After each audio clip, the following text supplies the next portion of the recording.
Good afternoon, everybody, and welcome to the GTCQ Championship International Division. I'm François Goulet, and alongside me, my usual partner in crime, sim racer, YouTuber, how can I say that? Handsome boy, Mr. Joey Hey, Wenzel.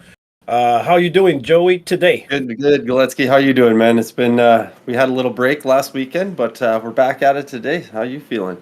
I'm feeling great. I'm a bit tired because I was one of the courageous that watched the Formula One race yesterday. Well, today at 1 o'clock in the morning, but I had a little sleep, and since it's we're not racing today, you and I were enjoying a race as usual on Sundays. I feel quite relaxed, and I'm really happy to entertain people with this race. And boy, do we have a good one today.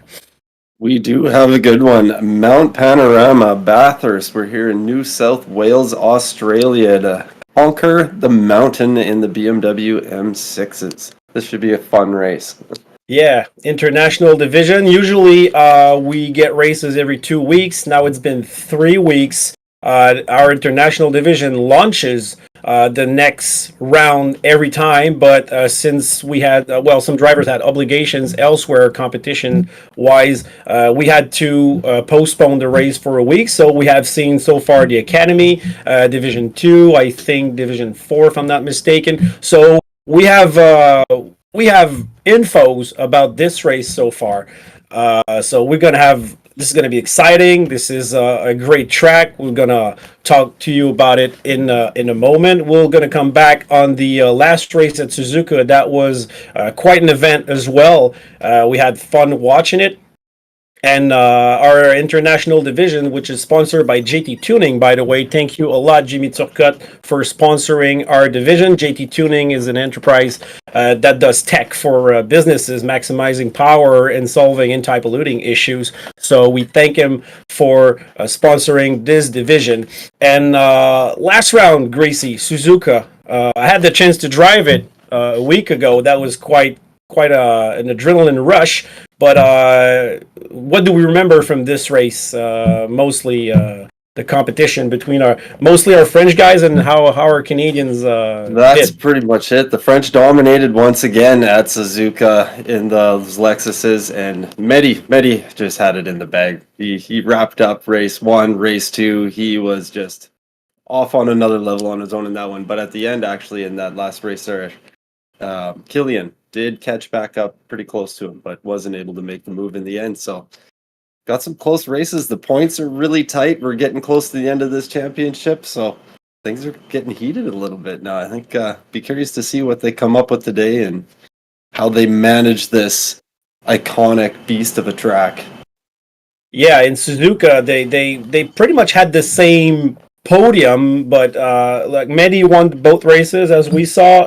In the first race, Killian came in second, and Antonio SK in third. These guys are like switching back and forward positions in the championship. We'll come to Yeah. that. Then their friend Primo Nono, another Frenchman. From the European country, went in fourth, and we got Fast Dan, our one of the fastest Canadians, who went in fifth position in the first race. Second race, pretty much the same thing. Mehdi won. Antonio SK, which was third in the first one, came in second. Killian third, so they switched seat. Primo Nono in fourth, and we got our boy Quartz that came in fifth. So he's always a little wild card. We like to, you and I, we like to bet on Quartz to come and maybe do something good. Yeah, well, yeah. You can never count Quartz out. You can't count any of these guys out, but we need to see a little less little more consistency, I should say, from the Canadian drivers to keep up with these French guys, because these French guys, they make little to no mistakes, it seems like, and my gosh, they are fast. Yeah, they had their share of bad luck, I Yes. have to say, Yeah. especially the GTCQ team. I know these guys can be super fast. I've raced against them. Oh, Uh, they've whooped me they win many all the times. time, so they're used to winning, and they're proud. They're well structured as well. This is a team GTC. The team GTCQ is a team that helps each other. They're huge. They got great tricks up their sleeves, so I count on them to bounce back pretty good. So let's talk about the standings in the championship, because Killian was not going away. Antonio was there, but now Killian's in third, since Antonio SK is in first position with 124 points. Yep. Medi, who came strong out of 2 victories from last event, 119, and Killian's right behind him at 118. So far this top Very three, close. this top three in the championship, which there is prize money for, it's anybody's game. We are at the penultimate round, so it's the 5th round out of 6, and the last round is going to have 3 races, double points. So Ooh, I mean, that can anything change can everything happen. right there when they're this Even close. No with 106 points can do something about it. After that, in 5th position, you got Quartz, a young gentleman from the province of Quebec with 96 points. He's not that far away. If something happens, a disconnection like it happened to Exactly. Killian, you Especially never with know those what can double happen. points, they Yeah. can get up there.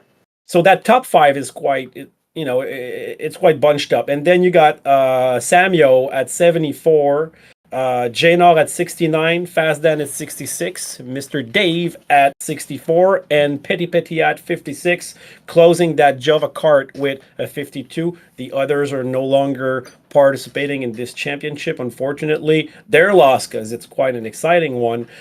So with those double points, the midfield can move, and we're gonna have a good last round. But this time around, we're talking about Mount Panorama. We're gonna have a short break to thank our sponsor, and when we come back, we'll talk about the car, the track, our feelings, and that's pretty much it. So stay tuned, and don't forget to like and subscribe. GT Tuning se spécialise depuis plus de 7 ans dans la programmation de machinerie agricole et industrielle pour optimiser la puissance ou solutionner des problèmes d'antipollution partout au Québec et en Ontario. Vous pouvez optimiser vos performances et c'est avec GT Tuning que vous allez y arriver. Service professionnel et rapide avec Jimmy Turcotte de GT Tuning au 450-365-7725. And we're back. Thanks again to Jimmy Turcotte from JT Tuning for sponsoring this division. I think he's the reason why there is prize money, and this is good money. If I remember correctly, Greasy, we have 1,200, right? For the winner. That how I remember it being up there? It's a good number. It's a big prize, that's for sure. I think it's 1,200, 600, and 300 for the top three. Big money in this. There's big money, big names, big money. It's bringing out the drivers. So, when you put that kind of skin on the table, things can change, even between teammates, possibly. When you got that kind of money on the table. So, it could get dicey. Just adds a little hot sauce to the mix. Well, that's the thing, though, because when you got that much of an incentive to race for, you could see some elbows out. But so far in this division, we have seen some. We haven't seen a lot of penalties. I'm going that way. So far, we did have a penalty in that last round, though, did we not? It was Fast Dan, I believe, collision with another vehicle. Yeah, he had a little collision. So he lost. Let's say he lost 4 points. So we have 4 penalty points. So far, just Janor with -10 in the season, and Fazdan with -8 in the season. That wraps up the penalties for this division. So very, very well behaved. These guys are seriously. It's you can't get away with being dirty and pushing to pass in leagues like this, because you'll get a bad reputation real fast. Pretty impressive. So I said we have a good combo. No, it's a great combo. We always say that because we like all the combos. People who decides for the combos they chose quite well for this season. They did. So Greasy, I'm gonna let you present this combo, although people may have noticed that I'm wearing a BMW shirt. So what do we have on the table today, Greasy, for a combo? Here in New South Wales, at Bathurst, Mount Panorama. It's located atop the mountain.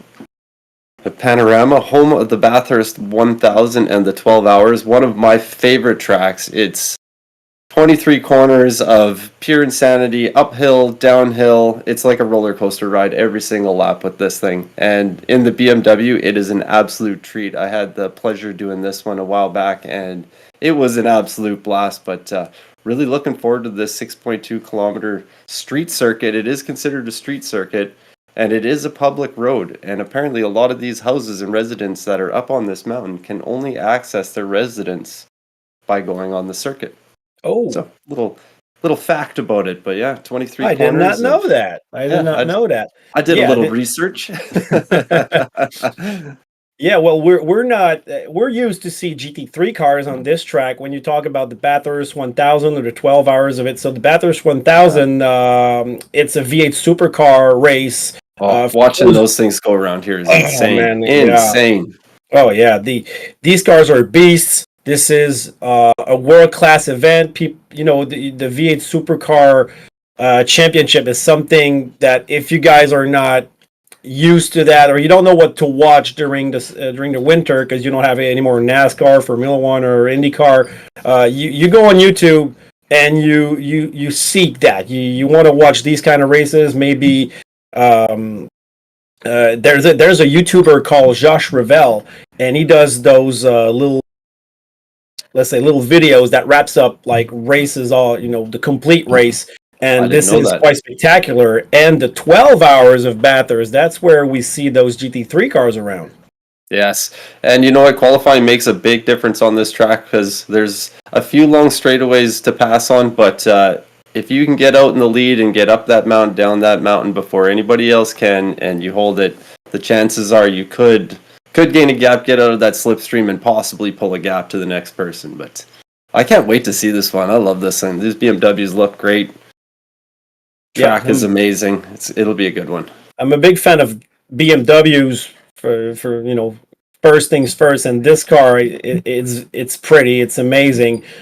And we were talking about lap times earlier, and I'm watching as we speak, because we don't see it in the screen, Killian has a 158.9. So I can tell you that I practiced once for this combo that I'm going to do in a week already, and I'm nowhere near that.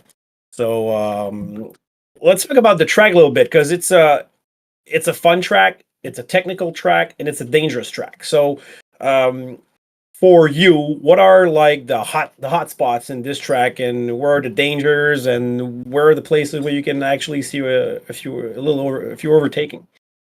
Well, I'd say turn one is a very important corner to get a good run out of. If you don't get a good run out of turn one and you're left to somebody behind you, you're going to be on the back foot going into turn two. Coming up through 3 and 4, that is a very tight corner. If you don't get off the throttle just a little bit sooner before you make that left-hand turn, you'll wash out off into the wall. You can lose traction coming out of that car. There's so many places where you could lose it on this track, but yeah. The thing up the mountain, down the mountain is where people are going to have to be on point, especially coming down the mountain, nailing that. And that silly little, what is it? Hang on, let me look. Forest elbow? Forest elbow, the little elbow that ruined my winning championship race against Sharky when we were in these BMWs. I came down there in my front fender, and if these guys are listening to this, it touched that wall and it turned my car completely sideways, and I was left completely 90 degrees to the wall at the bottom of that corner, and it was like an Austin Powers moment where he had to ducka to get out, and it ended up costing me a championship. So drivers, be warned, those walls will bite and they don't play nice. Yeah, we see the track in background, so as Greasy said, wow. These places, it's a tricky track. You see, first corner, first of all, from in the sprint race that we're going to see first, they're starting side by side, exactly at the same spot. There's no very tight distance between first and second. They're side by side, and if you overshoot that corner, there's a kitty litter. So you need a good launch for that super long straight, which is called the mountain straight. And at turn number 3. You need to carry a lot of momentum to go up that hill, because you can make or break. And there's a rumble strip on the outside of that corner, the second corner, that if you touch it too much, you might spin it. and that's a place where a lot of accidents happen actually in the Bathurst 1000 or the 12 hours. Yep. And then when you said 3 and 4, the Car fourth gets one, light right in there. Oh, there's so many places. So many places you can lose but the it. fourth has a little it's banked a little bit, so you can easily overshoot and spin the tires there. Spin the tires there if you get caught in too high in the RPM range on the gear that you're in. When you come over that little crest of that hill, the car gets light. You can lose the car that way. There's a lot of places on this track where these cars are getting very light, changing with the altitude change. I guess you could call it the drops and the stuff on this track. It's a roller coaster. Yeah, and after this fourth corner, you got a fast section which is going like right, left, left, left, and you can go there very fast. A lot of corners you don't have to slow down. And when I look at the lap times, I'm wondering, Greasy, if after, let's say after Reed Park, the Sulman Park turn, if they actually slow down there, because when we practice we say you have to live there, otherwise you're going to go right into kitty litter prior to the downhill Hesses in the second sector. So I wonder if these guys are able with timing and precision to be able to take it full throttle. They're going flat for sure. When I was doing this one with GT champions, I remember doing it flat out. Okay. Once the tires start to wear out, obviously you're going to have to do little lifts. But yeah, if you get it right, you can carry the speed up around, hit a little bit of that curb on the inside, wash right out to the wall, get real close to it, and then you have to make sure you turn in before you start going down that hill, and you can hug that whole thing around. But if you get that wrong and you're that committed, on that last bit when you're committing to that left-hander, if you wash out and hit that curb, tripods the car, and you're going to be doing donuts, hitting walls, and not loving life very much. But yes, it definitely can be done flat for sure. Okay, It's well, a I'll keep blast that to in go through mind. there. I'll keep that in mind because that's where you're gonna make time during your quali. It's a hot lap quali, and so it's make or break. And after this part, well, you got the downhill Hesses, tight that chicane. last corner, forced, on both sides, and mayhem could happen. Pileups could happen right before that Forest Elbow. So very important corner, Forest Elbow. To get a good run out of there is going to be very, very key for a fast lap time and for possible overtake opportunity. Because if mistakes happen, sorry, French Canadian, I mention it all the time. There's going to be a traffic jam perhaps, and maybe broken fenders, broken wheels. So that's a place where if you make a mistake, you touch a wall, you can actually keep your position because it's so tight that people are not going to be able to around you. And to finish the track, Greasy, that long straight where you can slipstream and that chicane. Describe this to us, and this is gonna wrap up the track. Coming out of Forest Elbow down that Conrod straight with that little bit of kink, another spot where the car does get light. You can go 2x2, but you got to trust that guy outside. And then another very important braking spot to come down, brake at about the 150, slow it down to third gear, and take it a nice turn into what is that one? The Chase. Turn 21 and 22, and then Chase. You can overshoot that one. Very easy to overshoot that one. If you're not paying attention. If you got draft speed, you got to adjust your braking. Yes. And if you go there, well, you're gonna get maybe a penalty, dirty tires, or all of the above. And we got some life on the live chat right now. Who do we have here? I see a little churro in there. Oh yeah, churro. Hey, churro. 25 JT Racing. What's going on? DH man. What is up, everybody? Thanks for popping in, saying hello. All right. Well, DH, thanks for tuning. JT is our sponsor, Jimmy Turcotte, JT. He races in Division 1 with me and with you next season, Greasy. Next season, yes. Yeah, let's make an announcement. Greasy's going to be in Division 1. So you're going to be my adversary. Okay, let's think about it we're later. We got Fred we Vero, have to which work is together on this, and yeah, we will, of course. Yeah, we're teammates. We were teammates. We're still teammates. Oh, And Fred Vero, who's part of our big GTCQ family broadcasting, is actually in charge of reviewing the incidents. And we got our friend Darren Brady, which is the Slender Churro, another great teammate, a good friend. So thank you for tuning. Don't forget to like and subscribe. Um, where were we? So combo, the race one, sprint race as usual. pretty We got the straightforward. hot lap Yep. quali. Yep. 7 And laps. yeah, Soft tires. Tires times 4. Fuel times 2. Starting with 50 liters. Just get her done. Go as fast as you can. Get around this track. 7 laps around here though isn't it's still a bit of an ask though too. it's still long. It's It is. 2 minute laps, so it's let's say 15 minutes. What we have to watch, as we mentioned earlier, is the 2x2 first corner. It's not a start when you can gain a lot of positions. You really have to be careful and just survive that first corner Yes. in order to have something. And then you got a long straight there where you can draft or maybe work as a team before second corner. So this should be interesting. Qualifying is important with this track for sure.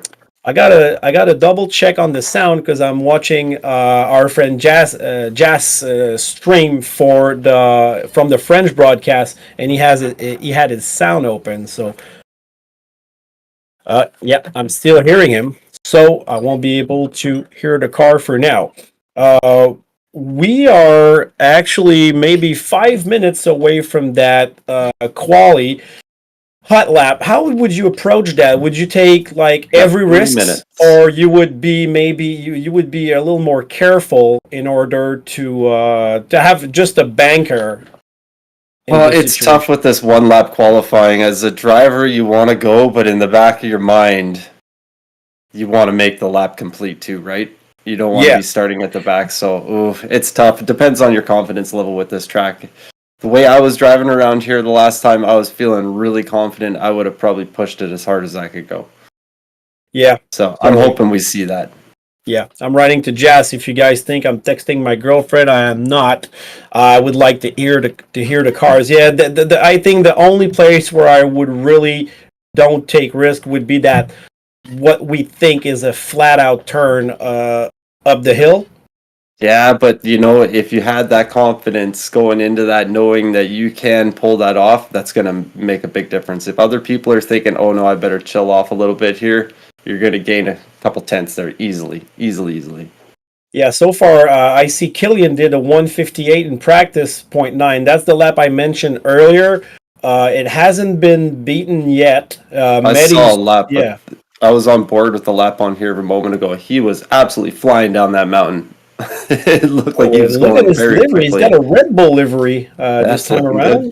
Yeah, we're used to from Killian. We're used to Barbies, Pokemons. Yeah, he has a Red Bull. It's a yellow livery with a Red Bull on the rear. We don't know. This guy Killian is an international level racer, a sim racer, so he might be sponsored. We never know. Red Bull sponsors all sorts of racing there. So Mount Panorama. For those, as we mentioned earlier, who enjoy racing, there was the Bathurst 12 Hours a few months ago, and we had the chance to watch it with some friends. I think Churro was there, and a local boy, Michael Grenier from Quebec.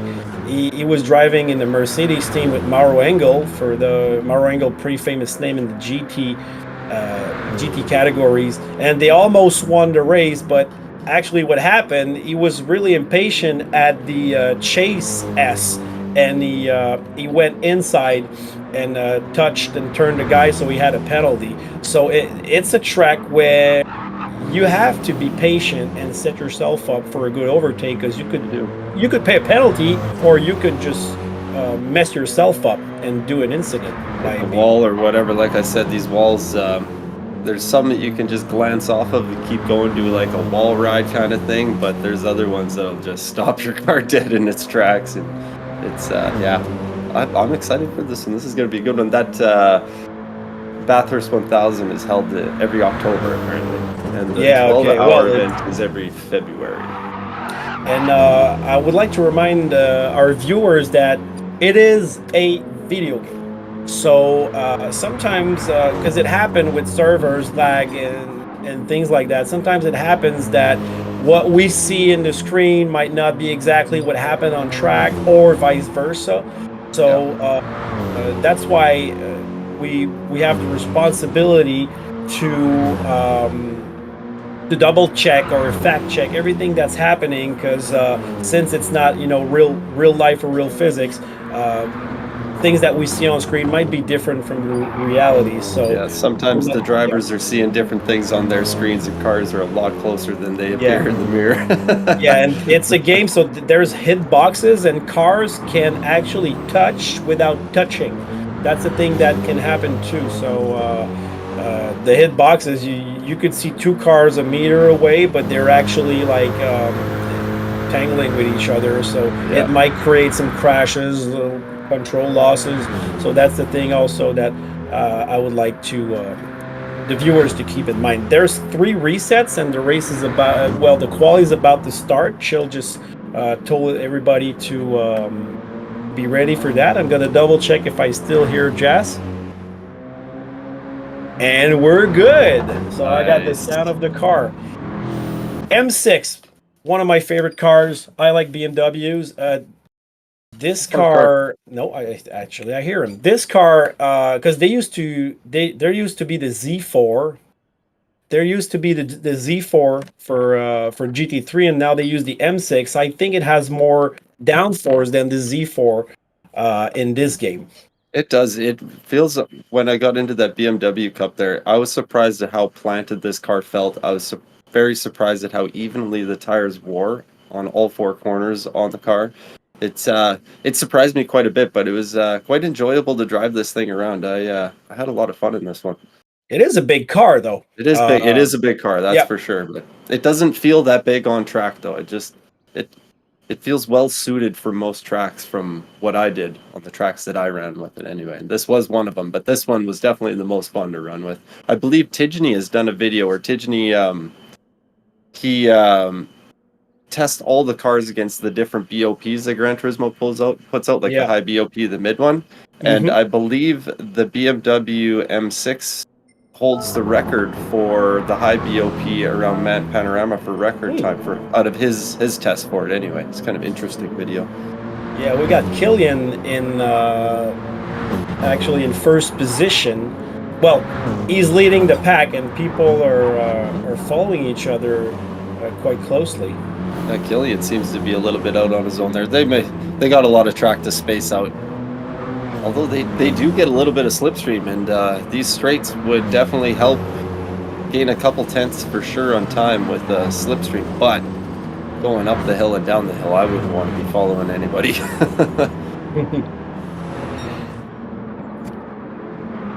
Sweet.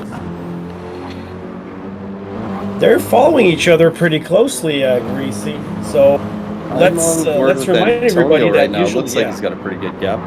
Yeah, I got it. I can actually there's slipstream in there, so it's not like the usual qualifications that you don't have any slipstreams. Yeah. So it can be a killer though, because if you have slipstream, you have less downforce. Yeah, that is for sure. And the dirty air is not something you'd want to mess with on the the slower corners and the faster corners going up and down the hill, especially those corners we were talking about going flat out around. I wouldn't want to be following anybody through there. That would slow you down a lot, having that dirty air. But it seems like they're spacing themselves out. We got Killian just about to cross the line to start his lap. Antonio's not far behind him, but he's a decent distance behind. I think he'll be out. Yeah, I would go by myself. I wouldn't count on anybody, because if something bad happens and you have an incident or anything like that, that's the way to go. Best to be by yourself on these one hot lap ones. You got a 5-10 minute qualifier, you have room for messing around or resetting back to the pits or whatever. But Killian is absolutely pushing it, using every inch of the track. Holy moly. Oh, that's a tricky spot, and I'm looking. They're not using. Well, Killian is not using traction This control. guy. Yeah, he almost lost it there. This guy, he's flying. Oh wow! Close to the wall. Let's see. Look Well, at the let's see. throttle inputs. Look at the throttle Exactly. input. Little lift, but not much. Oh, yeah, Little look at lift that! there. Just Another like the little lift slight. there. Yeah, I He's think he looking just like spicy. lifted his foot and brought it down. Oh, that's a I think sketchy he's part. coming back from the last race, taking that second place or third place, and Yeah. Oh, look at that! He's hugging the walls. wants to go working. Oh wow, we got his. I got this bumper view right now, so that's what we see on the live. We see bumper views going downhill, so you can see the action, how hard it is to navigate through those S's, how dangerous it is. The walls are so close, Oh, he's and using every inch of that track. and we're back at Killian, arriving at the chase chicane. Also, that 270 chicane. kilometers, 273 kilometers an hour into the braking zone. Wow, Heavy he's going braking. fast. Oh yeah. I usually brake at the 150. Yep, because that's what I fuel- usually do yeah. too. You Just carry play it safe. so It's much. better to play it safe into that corner, brake a little Yeah. earlier, you get a good drive out. Finishing You off the gotta, last corner. you What's gotta he going carry to come momentum through? there. You gotta carry that momentum in the Yes, you do. S's, and it 59.5. goes. Oh wow! What do we got? Antonio with a 59.3. Whoa! Ooh, Antonio came to play. Medi, Medi, three as well. 59.302, just gets him. Quartz is off. Last turn. It's on. Oh, did he? Oh no, he pushed it that little Quartz, bit he has too to hard. stay there. He's parked at the last corner. He's not gonna move that's until rough. everybody is by. He's gonna start last. Unfortunate for our Ooh, that's tough. young friend Quartz. We We've don't know all what done it kind of on that lap he last had, corner. but, You drop it into the grass on that last corner, and it's so easy to spin. yeah. Well, that's the beauty of racing. You have to take risks, and Yep. It is. unfortunate That's for why we Quartz. love it, right? Yeah. Feels good when you get it, and then when you make mistakes, man, you feel it. But we do know one thing about Quartz is it's that when he makes a mistake like that, he starts even hungrier, and he's on the attack mode. So we might see some action from. He's got from nothing to Quartz lose there. now. So who Nothing do to we lose have? now. Medi, Antonio, and Killian, and that's actually in the championship. That's not the exact order. Antonio's still first, Medi third, and Medi second. Sorry, and Killian third. So these guys, they're fighting each other. This should be. This is gonna start to come hot because there's not a lot of events left in the season. These guys wants to score points because it's anybody's Need the game. points, money on the line, coming down Yeah. to the end here. Yep. Bragging rights. Bragging rights. Be That's the probably first that's probably champion what of we the- care yeah. about the most, right? It's all about Yeah. the respect. Exactly. And be And the family. first champion of this division that got created for this season. So they don't have to choose tires for this time around. So they're putting things together, and we'll be about to start in a few seconds for that sprint race. Reminder, 7 laps, tire wear times 4, fuel times 2. So none of this will be an issue. They're on soft compound, starting with 50 liters of fuel. So we are about to start. Medi on the inside, Antonio on the outside. Killian right behind French, Medi. 1, 2, 3, 4 again. It's a common trend in this race. All right, line it up. Oh, I'm excited for this race. Come on, boys, put on a show. Lights on. And lights out. The race is on at bat first. Side by equal side, start. everybody seems to be having a good start here. Ports in the back look like you got a better start. Can than they survive this turn? 2 by 2. Antonio a little wide. Medi up the inside. Killian down to 4th. And Quartz took a position already. Yep, he had a very good launch. I saw that. Really good launch. All right, slipstreaming already, side by side in second corner. Medi on the inside, Antonio on the outside. No follows him look- through, sticks the nose in, and he manages to pull it off. That was a Look at very No-No. opportunistic move. Well done, No. Yeah, from 4th to 2nd in a few Killian took a corners. place as well there too. Antonio dropped right back there. Oof. Got left on the outside there and got freight trained a little bit. Yeah, single file up the hill, hugging the walls. We had a few touches here. Yep. I wouldn't Somebody take any side risk by in side traffic, the though. back.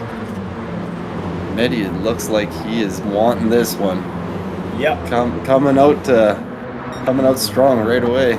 Tire's still cold, Greasy. Let's not get ahead of ourselves and take too much risk at that first lap because we might end up in the wall. Yeah, I think the tires are starting to heat up. I'm already seeing a little bit of tire wear on Nono's front tires. Yes, there is. Yeah. And that forced elbow relaunch. Mehdi already with a comfortable lead. He's Will out we of see the trap. Killian? Will we see Killian make a move on Nono here with the slipstream? I think he's a bit far, though. Yeah, I think Nono's still picking up some of that slipstream from Mehdi, so he's going to set himself up for maybe after turn 1 or just the next lap. Because you need that patience we mentioned. And look at that. Killian is right behind Nono and Antonio following. Port's up to 7th place now. Yeah, I was about to mention it. So he's Port's moving. He's moving. Yes, sir. So Mehdi's he's gonna have a little breathing room because these guys are gonna fight for that second spot, and that's gonna give Mehdi a good option on this on this first position. Yeah, once you start battling, the time starts dropping real big, and then that allows everybody behind you to just catch back up, and that guy in front looks in his mirror and just has a little smile on his face and thinks, okay. Killian in his trip, can you make it inside? Nope. Not even attempting it. Yeah, Killian knows better. He's gonna set himself up, but if he makes a move on Nono, there's Antonio behind him that could take advantage of a mishap from these guys. But wow, look at that, man. They're bumper to bumper, second to fourth. Yeah, they are right close there. Oh wow, inside cockpit view here, so you can feel the speed and the risk these guys have to take going downhill at the chicane. So Killian right on Nono's bumper. There's about 2 car lengths between those two. Arriving to forced elbow. Can he relaunches himself to get that position? Good relaunch. He got a real good launch out of there. And I think that he's close enough and Nono is far enough away from Mehdi that I think as well. He's going to be a victim of the Red Bull BMW of Killian. Let's see that. Let's see that. Let's see it right now. He's close. He's very close. Can he do it? Oh, protecting the inside. Forced to the outside. He's forced to the outside. Can he do the cutback? I spoke like Yoda, Greasy. Protecting the inside. No. Yes. Yes. Very good. So no. Yeah, good protection. Yeah, he defended that very well. Here comes the replay on my screen here. Yeah. Nono goes defensive, squeezes Killian out, and they get on the brakes at the same time. And well defended by Nono. But Killian is back on his bumper. He wants around taking him. all the track, going super wide at turn number 1 on the rumble, and Killian is 4/10 behind Nono. I don't think this is going to be enough this time around for turn 2, but as we said, he's going to be patient. He knows that the slipstream before the chase chicane is the best passing spot on the track.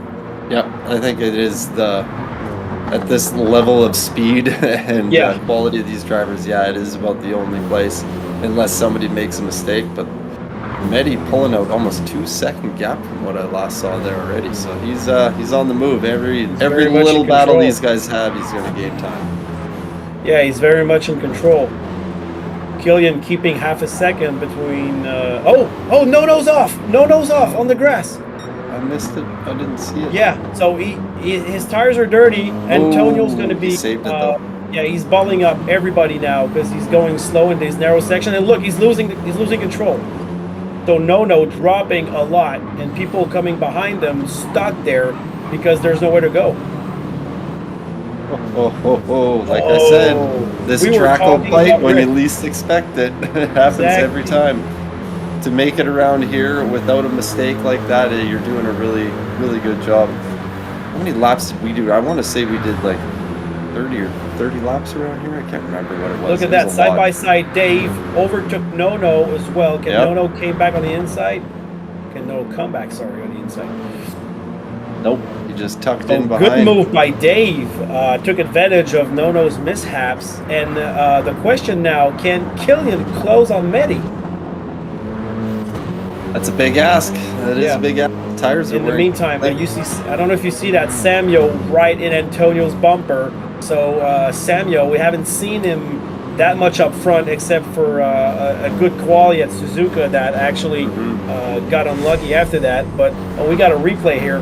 So we're going to see Nono. He touched the inside wall, and that actually threw him on the outside. Yep. And after that, you have to commit so close to that wall on that inside. Exactly. If you get it a little bit wrong, you're going to hit it. It's going to end in a bad way every time.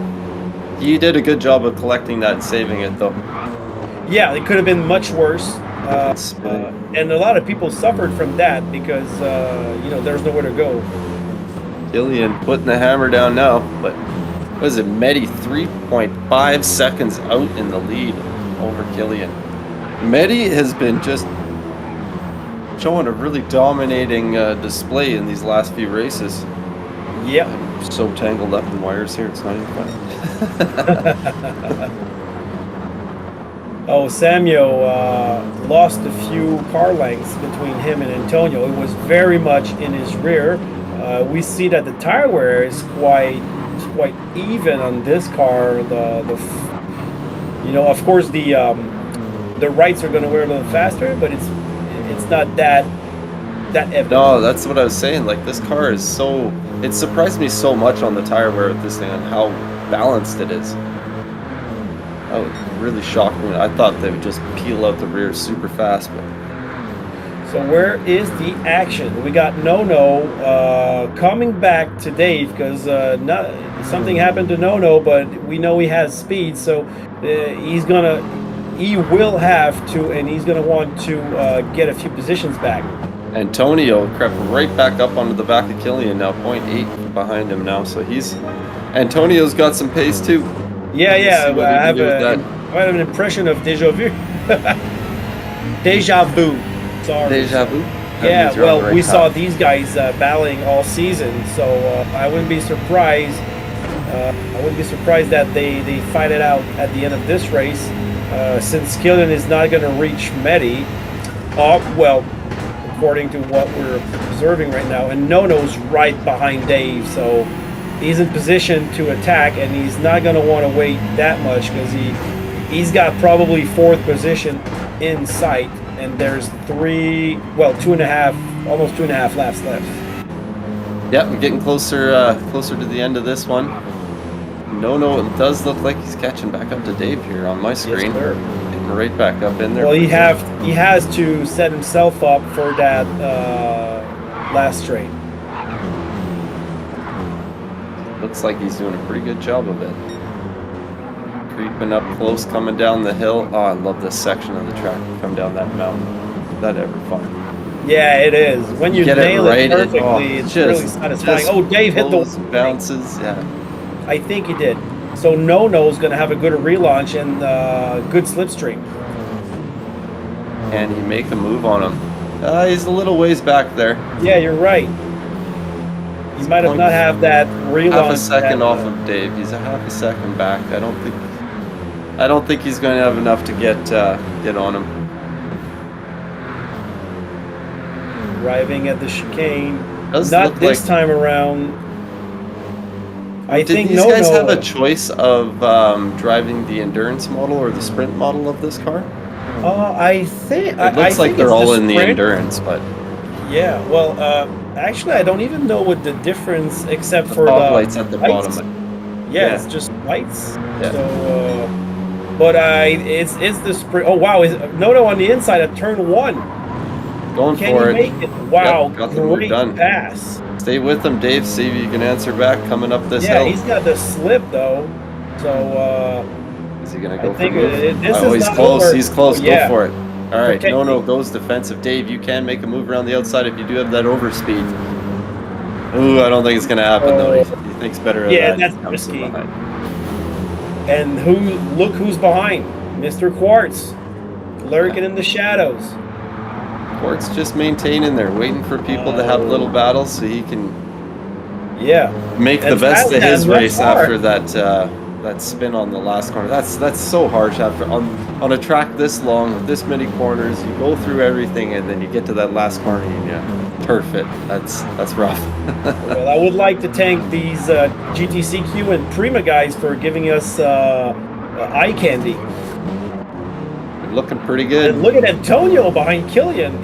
We got a lot of action on track. This is going to be hard to keep track of everything. Okay. Medi 5 seconds almost out in the lead now.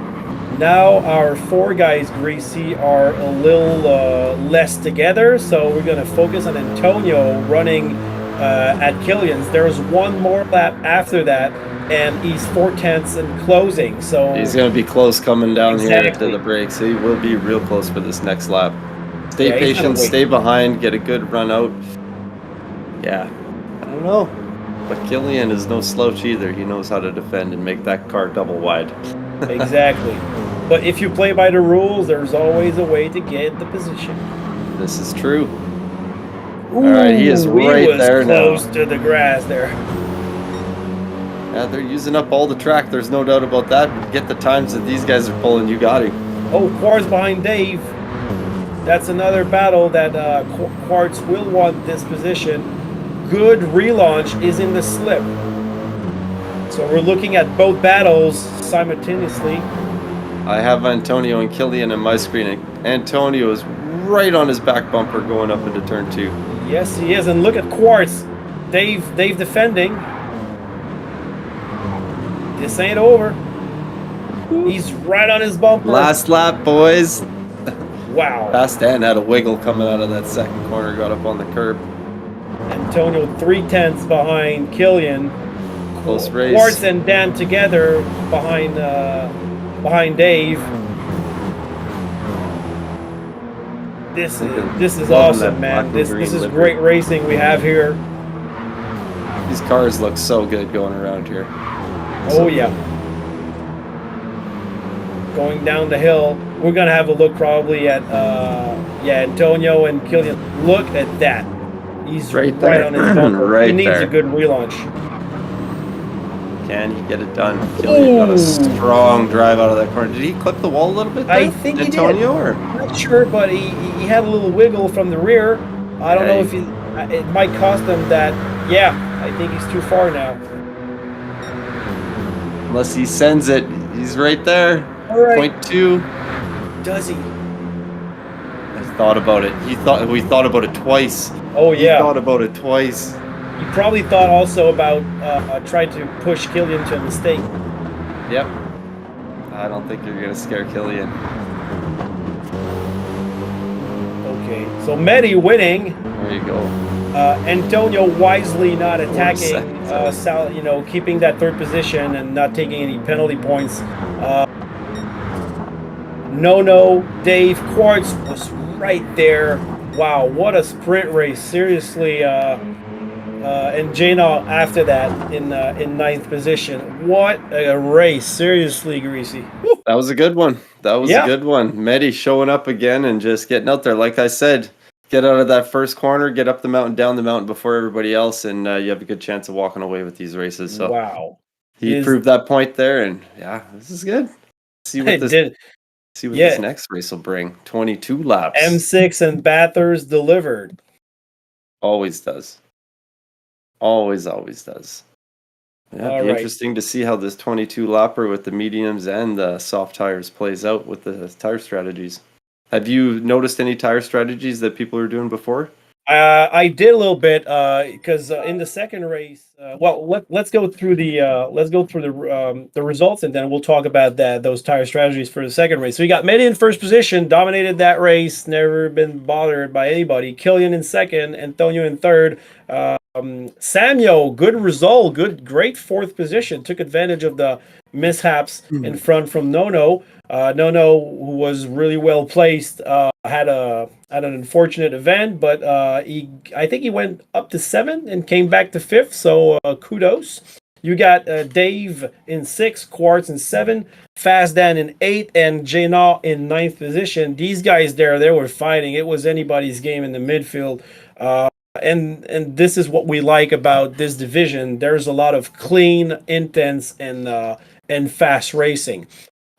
We're gonna take a little break to thank our sponsor, and I need to attend to a little family matter here because I'm hearing somebody cry. But we'll be right back in a few seconds and talk about that. And talk about the main event, the endurance race. So stay tuned. Don't forget to like and subscribe. Vous aimez sa couleur, ses courbes, son élégance. Mais avec une bosse, votre véhicule est pas mal moins attrayant. Choisissez les professionnels de débosselage direct pour un débosselage sans peinture. Une solution rapide, efficace et écologique qui vous permet de conserver la peinture originale de votre voiture ou votre camion pour une fraction du prix d'un débosselage régulier. Le paiement est pris en charge par vos assurances et vous pouvez même demander une estimation en envoyant une photo de votre véhicule. Débosslagedirect.com à Saint-Jean-sur-Richelieu, il se déplace partout en Montérégie. Douceur au palais. C'est un blog culinaire avec des recettes variées, gourmandes, savoureuses et accessibles à tous. Catherine Girard alimente son blog depuis plus de 12 ans maintenant et continue jour après jour de nous partager sa passion. Bienvenue dans son univers culinaire au quotidien. Rendez-vous au www.douceuraupalais.com. Un détour vous convaincra. Merci à Groupe Rive-Sud de Barnabé, qui réunit des concessionnaires Mazda, Nissan, Kia et Chrysler. À Saint-Jean, Brossard et Boucherville pour vous offrir des centaines de véhicules neufs et usagés adaptés selon vos besoins. Une équipe dévouée à travers tous les départements pour votre satisfaction dans un esprit convivial et familial. Le groupe Rive-Sud Barnabé est là pour répondre à vos besoins. Passez faire un tour et faire votre essai. GT Tuning se spécialise depuis plus de 7 ans dans la programmation de machinerie agricole et industrielle pour optimiser la puissance ou solutionner des problèmes d'antipollution partout au Québec et en Ontario. Vous pouvez optimiser vos performances et c'est avec GT Tuning que vous allez y arriver. Service professionnel et rapide avec Jimmy Turcotte de GT Tuning au 450-365-7725. Merci à Mafo Conseil, un cabinet CPA spécialiste en optimisation d'entreprise qui a été nommé lauréat local à titre d'entrepreneur qui offre des services aux PME. Notre expertise en finance nous permet d'analyser et de formuler un plan d'action adapté à vos objectifs. Notre rôle est d'évaluer toutes vos options et d'une façon individualisée vous permettre de prendre les meilleures décisions. C'est Mafo Conseil CPA. Notre équipe est disponible en ligne et à nos bureaux. Contactez-nous pour une première rencontre. Merci à IGA Famille Jodoin, une équipe dynamique et à l'écoute qui veut le meilleur service pour sa clientèle. Le plaisir de mieux manger. Un supermarché accessible à tous qui offre des produits locaux et de qualité. IGA Famille Jodoin a fait peau neuve pour vous donner le meilleur en termes de qualité de produits et de services. C'est votre famille, c'est votre supermarché. Le premier à Saint-Hyacinthe, c'est IGA Famille Jodoin. Merci à RMF Mini Excavation, entièrement dévoué à la satisfaction de sa clientèle. RMF Mini Excavation se fait un point d'honneur avec un service hors pair. L'équipe de RMF Mini Excavation est à votre écoute et nous avons l'expertise afin de vous conseiller judicieusement pour concrétiser vos idées d'excavation et de terrassement. Pour tout projet, à Belleuil, Montérégie, à proximité, 514-647-4670. And welcome back. Thanks to all our sponsors and especially JT Tuning for sponsoring this international division.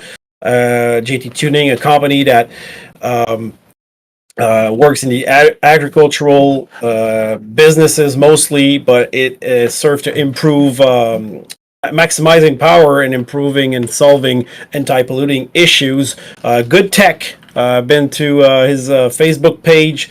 And I think he's traveling to Europe as well nowadays, so he's exporting his technology. Thank you a lot, Jimmy Turcotte, for your sponsorship and also everything you do for this division. So, Greasy, we're back. Great sprint race that we had, 7 laps, lots of action. Now we're going to go in the crusty part of this broadcast, the main event, the endurance race. What do we have on the menu here? 22 laps around this beast of a track. So they're going to have to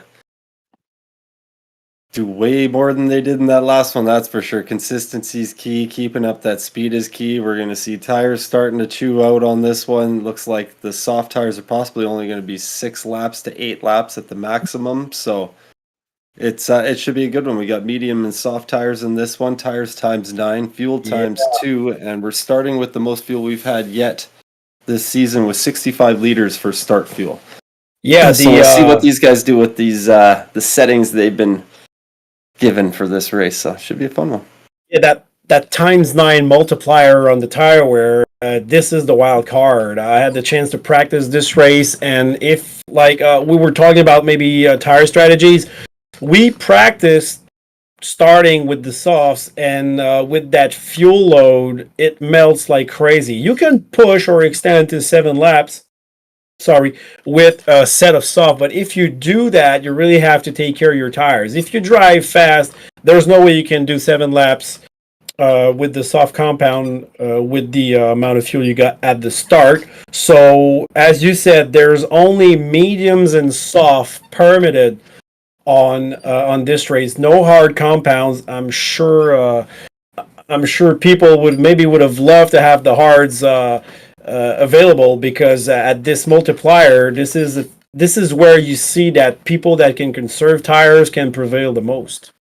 Yeah, this is true. It's tires, as they do wear pretty evenly front to rear. The right tires definitely take a beating around this track. Yeah. I'm curious to see how long these medium tires will last. I don't remember what our tire settings were, but they were definitely not at a times 9 when we went around here. I want to say they were like a 3 or a 4, but yeah, do you have any idea how long these medium tires could be? No, I haven't tried it, but I'm curious if it's going to be a 1-stop or a 2-stop race. That's what I'm kind of thinking. Yeah, I don't know, actually. If you could extend the mediums at times 9, let's say, well, if you do 6 with, let's say, a safe 6 with soft, that gives you 16 laps to do on the mediums. I don't know if it's going to be. I don't think it might be a 2-stopper where you get 6 softs and then the rest medium. Yeah, in the other divisions, we'll find out. In the other divisions, they were doing 2-stoppers. They were okay. All right. I think my teammate tried a 1-stopper, but that was a sketchy situation. He had to get himself out. And of course, another hot lap. So Quartz that actually made a mistake in his last hot lap. Going to be very hungry to have a better starting spot for the next race. And when you have these different tires or maybe different strategies, Dreesy, that's where if you get out of the pits, you don't want to be in traffic, and also you want to do those steady quality laps, because you have nobody around you, perhaps, if you're not in traffic, but you're still racing someone. Yeah, I'd be curious to see if these guys will be starting on the softs or if they'll go straight to the mediums and try and get them out of the way and then put the hammer down for the rest of the race. Like, I don't know, I would probably start on the slower tire if I was up there with that. I think I would do so, yeah. Well, although you're starting with the 65 liters, so you're not having a full fuel tank. So I don't know, maybe it would be better to use the softs with the lighter fuel and then fill up, but you want a light car on fuel when you're on the mediums too, so I think I would stick with the mediums. Yeah, it's also how many laps can you do out of 65 liters of fuel? That's the thing I don't have the answer to. If you could get the whole stint on the mediums on that 165 liter tank of fuel, then that would be the ideal situation. These cars do save fuel pretty nicely with not a lot of effort either. That's a good fact. And there's one thing about the international drivers that I noticed in the last event. In Suzuka, when we broadcasted this race, they were the first to test the combo. Let's put it that way. And I don't know if you remember, but at the end of the race, they were all on their soft stint because they had to use all 3 compounds, and they were all out of tires at the end. They went full, all the way through their tires. And in our divisions and the other divisions, I don't think anybody went that far in the tire wear. I think they really? maybe they were more conservative, or they did one less lap or two, so they're extending it. Well, that's the guys that can go a little bit faster on the. I know I've run red tires before in these kind of championship races in the last couple laps, and sometimes it's better to do that than it is to save. Sometimes just push it and then deal with it on that last lap, where you got to drive around. It's not as sketchy as it used to be with this game. Yeah, you're right. It used to be really bad when they totally got a red tire. Like it felt like you had your tire going flap, flap, flap, flap, flap beside you, ripping your fender apart in your car. But now you can get away with driving on these things with a little bit of red, that's for sure. Well, our good friend Shred actually tested that. I don't know if I already mentioned that in another broadcast, but in case I didn't, he tested going through a tire completely and lapping and lapping and lapping, and see what can you do with that. And he actually was like 1.5, so depending on the track, 1.5 to 2 seconds slower per lap, but was still able to keep on racing, because you got those other three tires that are okay. Back in the day when you had a full red tire, it was equivalent to a flat tire, and there was no way you could do anything.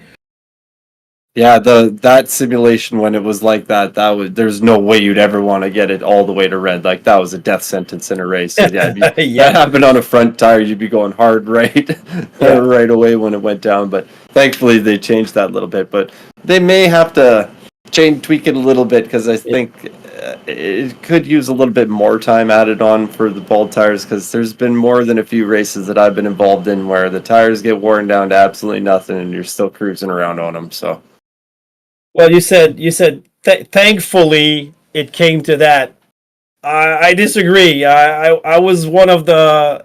You liked it like that? Like, if you. Well, you're Mr. Tire guy. That's if you go through tires, you have to pay a hefty price. So I'm not happy with what they done. This is true.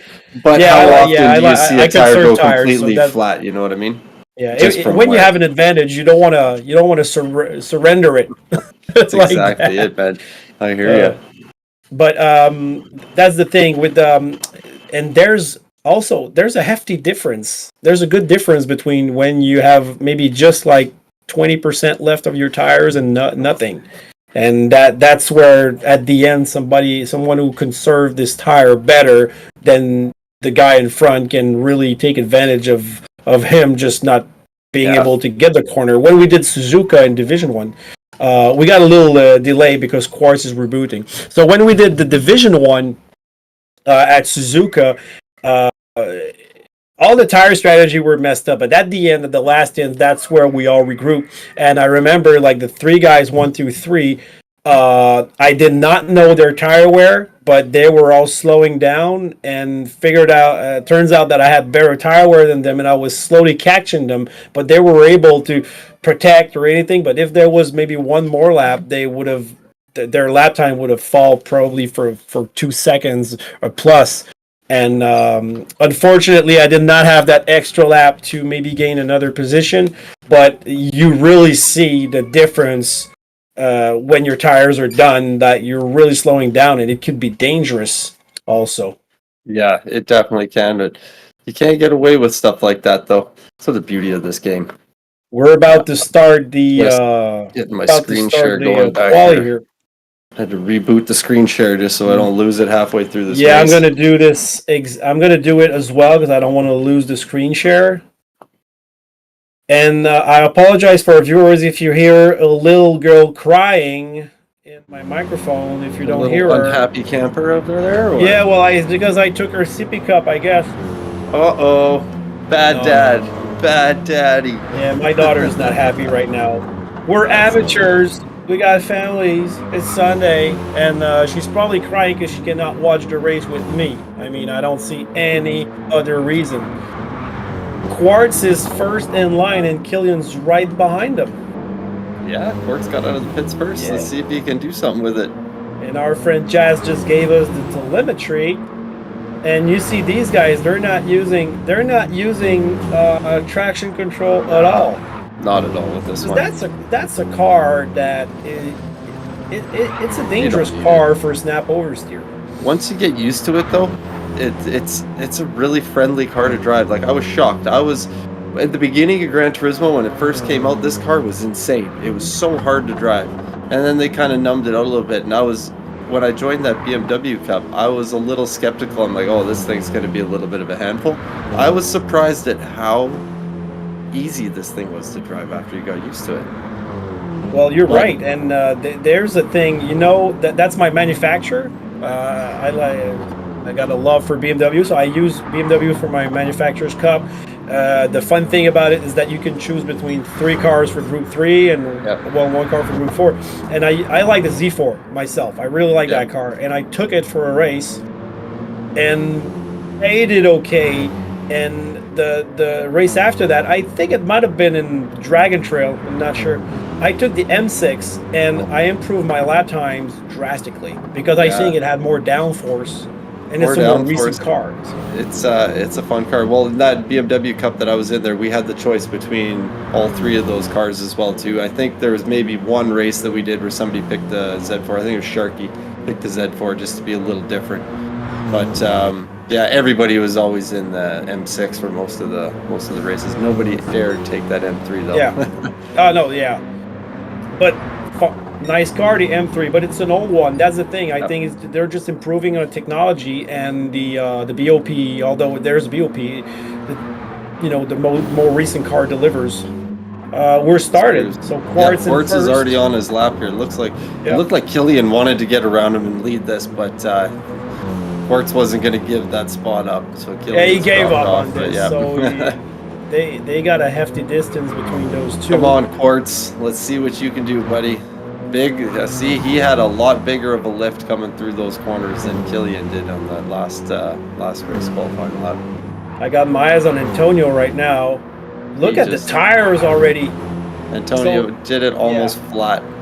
Look at the tires on Antonio. That's the thing. I think your outlap here needs to be a little more gentle. Yeah, they're going through them, but at the same time too, you want to get that temperature into the tire too. But that's the one thing I'm not too sure about with this game. With the higher tire multipliers, does that mean your tires warm up? I was thinking about that. I do not know. Because that part, it was confusing with me at the McNaughty League with the times 19 tire wear. When you're watching your tire just disappear on your outlap, I was like, well, is it actually warm or what? But there are apps for this that you can get and watch your tire temperatures and stuff. I haven't dabbled in any of them though. Where I think there's an app, but I think there is ZX, which is GTCQ. Old member. 2 minute flat from He Quartz. has a support for that, the tech. So look at that, Killian. 59.6, 59.5 from Nono. Where's Medi? Coming. 4. Oh, look at that. 59.4, and he does it. Of a second difference. Wow. Fast Dan. Can he make it? He had a mistake somewhere, it looks like. 6. Dave. Janal. And Samuel will come to close the field. Something happened to Janal, that's for sure. So it looks like the tire wear on that one qualifying lap on Medi's lap times anyway, it was good for Samuel in 5th. 3/10. Samuel up to 5th. Look at that, Medi with 15 thousandths of a second over Nono, and then Killian at 1.5 tenths. Close. Then you got a good margin for Quartz. Almost more than half a second behind Killian. Ooh. But still, that's... and then 83,000 between Quartz and Samuel. Exactly at 9 tenths behind. And then you got Dave at 1.5 faster. So something probably happened, like a little wall touching. So they're choosing their tire compounds as we speak. Looks like Antonio's jumping on those mediums. Yeah. And this is going to be a rolling start, so you won't see the same thing that we saw for turn 1, if I'm not mistaken. It's too bad. Standing start would be so good. Yeah, there's a lot of action with the standing standing start, especially in this track. Yeah. Yeah, you do the rolling starts. It kind of eliminates the need for talk about red flags in turn one and stuff like that. I get that, but you know what? In my mind, you can't replace a good standing start. It's always a blast. Big fan of that. At least in these lobbies, you can set. I think you could set the distance on the rolling starts between cars. I think you can, but it's not like in the daily races where you get put a whole corner behind on a bad rolling start. I was looking, Greasy. I was looking at the tire compounds. It seems like most people are on mediums, but I think I saw somebody on soft. Maybe I'm not sure. Yet. So he's scrolling down the order.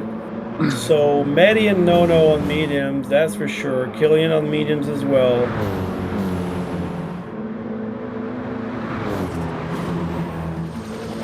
I'm really focusing on trying to figure out if everybody's on medium right now or not. I can't see any of that on my screen. Because I saw a soft compound, but I think he was actually in the pits switching. So, well, we'll know looking at the race. So we are about to start. Oh, there's a good distance between these guys. I just hope nobody. No, well, with 9 people, I don't think anybody's going to be like stuck in the last corner before the start. No, they should make it all around it. Yeah. Usually, what, like 12th and up from there is usually the ones left. That's the thing I don't like about the start is that you can be. Oh no! Look, there is. Oh, they're not. Yeah, you're right. Yeah, we're not clear on this. Need to bunch them up a little bit more on those starts for these ones with those corners like that. But it is what it is. Qualify better if you don't want to be dealing with that at the start, right? So we got the 4 Frenchmen up front as usual. Yeah. The Canadians following up the rear. We're used to that. It's like the guy from Poland in the GT Fusion. They're always up front. Status quo for these ones, eh? Yeah. French guys are fast.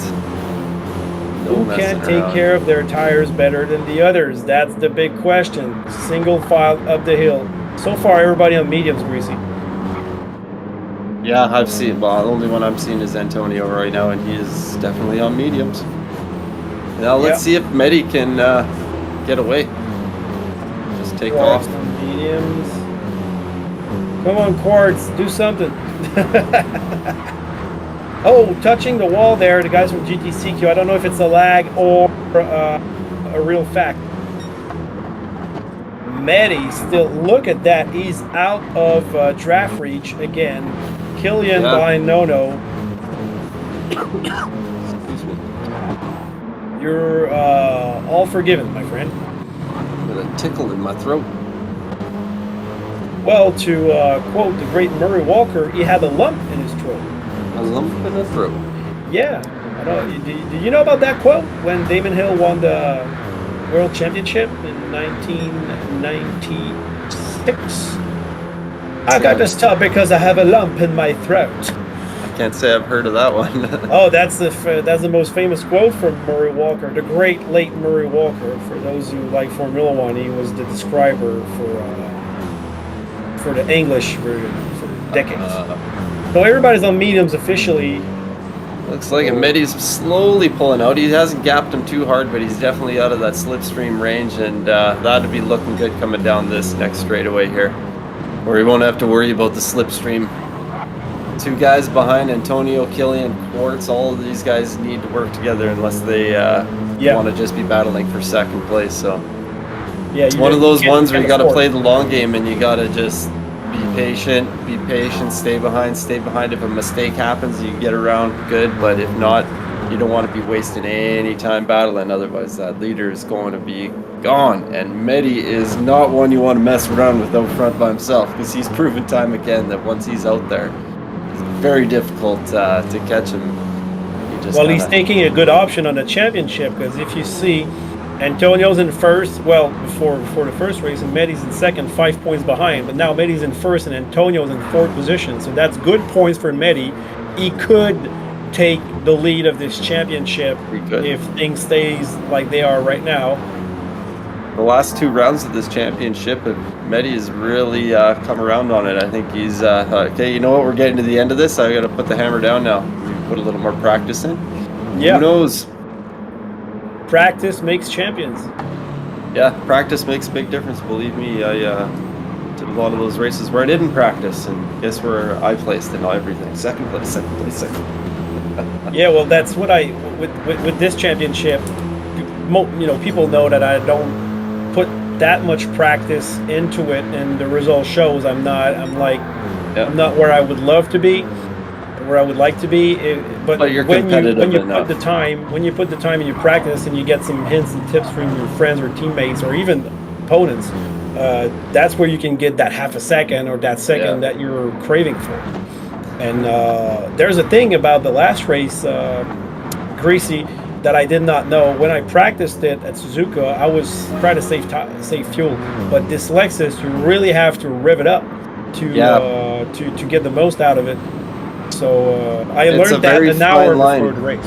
Yeah, it's a very fine line with these cars in these longer races with the saving of the fuel. You really have to figure out if it's worth the short shifting and going slower, because some of these cars, when you start short shifting them, it punishes you so bad. But with this BMW, if you do a little bit of playing around with it, you can shift it like little past 3/4 on that rev range, and it will start sipping some fuel and it will save it.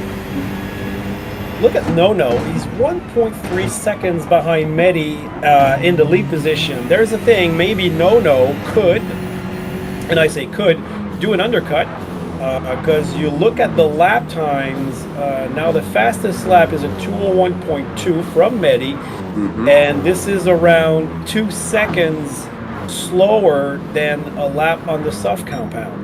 And keeping it as it is, he's still 1.3 behind, not letting Mehdi getting away with it. And so Nono, we know he's going to take the risks. He took one in the first race, cost him dearly, but he's still fourth in the championship, everything to gain, nothing to lose. He's not in the money so far, so I wouldn't be surprised. Look at that.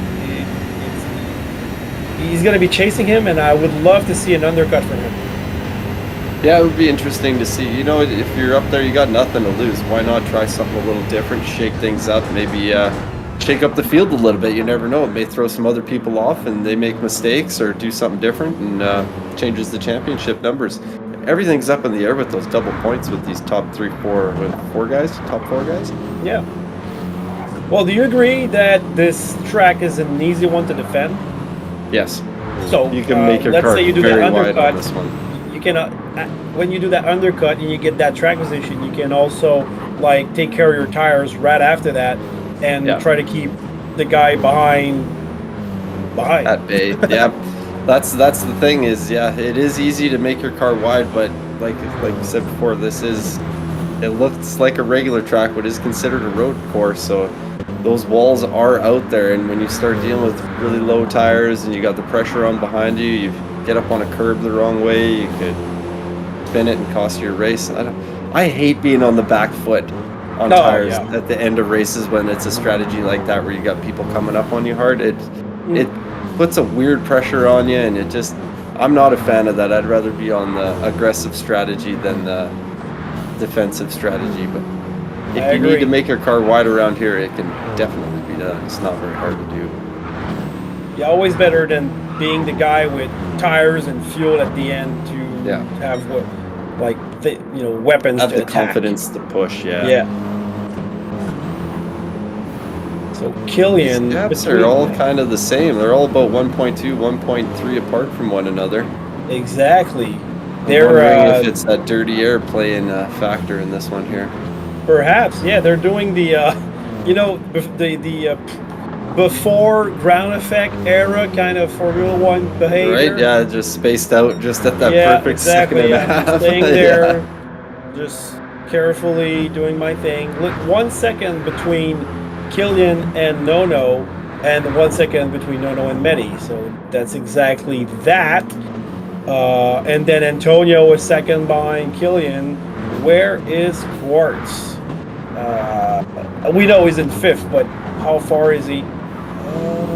He's more than a second though behind Antonio. Oh, we're barely, and he's got Samuel in his rear bumper. Can't see that on my screen here. I see it on the main feed. I'm trying to look at that Samuel right now. is 6/10 behind Quartz, and Fazdan is right behind his teammate Dave. There is no friendship on this track this afternoon. I can tell you that. Pretty close. I wonder if they're going to start working together, though. I would. Perhaps, yeah. Or just have fun with the two of them and themselves. Just start having one heck of a Exactly. race. But This is all about fun. how many times have we done that in races, Gillespie? We can't win the race, but we're with each other. We just. Oh start yeah, having yeah, fun, right? yeah. Better make the most. Better make the most of it. There's nothing like a good side-by-side battle. Seriously. Very true. And Very, when very people true. keep their line and show that respect. I say that all the time on my stream where it's doing those dailies. When you find those people you can trust, Yeah. and you know you can go on the outside or the inside, and you're gonna have the space. That's it. There's nothing better than that when it comes to racing. Yeah, that gives for a great show. And in that matter, I would like to say hi to Mr. VQS Holman. It's been a while since I've seen him, but he's a guy that I could race side by side for like almost an entire lap. I got some YouTube videos where me and him are just racing each other in Sardinia or Nürburgring. We're right next to each other, respecting, and this gives for great action, great videos. Yeah, it's certain. Medi certainly 1.5 now, Greasy, in front of he's, Nono, but Killian very much in Nono's bumper right now. So Nono actually gave a little time, and Killian taking advantage of this. Yeah, looking at the tires, Sam Yo is going through his tires so much more than everybody else. Like, Let me look at that. he's almost halfway done on those bright tires. Yeah. And I'm looking at Killian on the Killian. feed there, and he's like, How he's is not he? quite half. How is he compared to Sam Yo? Because I'm on Killian right now. Big difference. Sam Yo is definitely 50% worn rear tire, right rear, Okay. and almost 50% worn front right. Killian looks like he's doing way better on tires. Let me see that. I wish I could see Sam Yo. Yeah. What is? Are they going to be able But to get? look, it's lap number 6, and Medi actually has great wear. I haven't seen his pop up Oh, yet. he's way ahead. I mean, I'm just right quality now, wise, Samuel let's right put now. it that way. He's behind on the wear. Samyo, it ain't that bad for Samyo. I thought, okay, yeah, it's a little worse than the others, but I thought he tapped more into it. What about Dan? Okay, Dave is okay. Dan, exactly the same thing, but Medi, I don't know if you saw Medi, but No, I'm just, my screen is just. he's got now, good wear. Samuel. No is wearing it as well. Oh, Killian has great wear as well. So that's gonna play. That's gonna come into play because you gotta extend those mediums in order to be comfortable with your softs. Yeah, Killian and Antonio have about the same for tire wear from what I've seen. Quartz about the same as well. Sam Yo is definitely low. I'm back watching Sam Yo again now. But look how many laps you can do on this fuel load. They're not even to a quarter right now, so I'm surprised how fast these medium tires are wearing out here. yeah. Well, it's #9, so That's true. yeah. So far, if you had soft, you would be through. Yeah. Yeah, I can see that But for sure. but Greasy, the worst thing now for those drivers who are not taking good care of their tires, like if they tapped into their mediums that fast, what's gonna happen with the softs? Yeah, thinking the same thing too. I was like, 2 stopper is going to be it's going to be kind of an ask, I think, to get that done. Yeah. I mean, Well, if you could get I think they're going for 10 laps on these mediums. If they get 10 laps out of these mediums and then 6 soft, I think that's what they'll probably do. I have no idea what they do for fuel. I would assume that it'd be best just to fill up a little bit on each pit stop, maybe. Than to do let's try to calculate this. They had 65, and they did 6 laps, and they are about half. So I think they can do half of what they had. So I think they can do 12 laps with 65 liters. That means they're going to have to take a little fuel at the next stop to do the 6 laps thing. Yeah, that's what I'm thinking. Ooh, I would think so. Medi's right rear tire is looking pretty warm there as well too. 2 seconds out, so he hasn't pulled a huge gap out, but enough of the gap to. I think he's managing things right now. Running 201s, 202s. He's not pushing. He's managing. He's in full control of this race at this moment, I believe. Yep, that's. He could push harder if he managing. wanted to, but he's not going to. Yeah. Very impressed by the fact that they're not revving using it out though. TCS. You don't need TCS for this car. No, I know, but I'm not a big fan of TCS, but I had to use it in some races because that everybody was actually pushing it, but I would actually ban this. Everybody with no TCS, and now it becomes a little wilder. Look, he did a 201.8 at his 7th lap. So he's still in the 201s, managing this car, rolling steady. Ooh, he was wide on turn 2, Medi. Yeah, he was. It's hard to tell if it was a little bit of lag there. It made him look like he almost hit the wall there to me, but hard to say. Well, he was close to it. Not sure if he hit it or not, but didn't seem to... Oh, wow.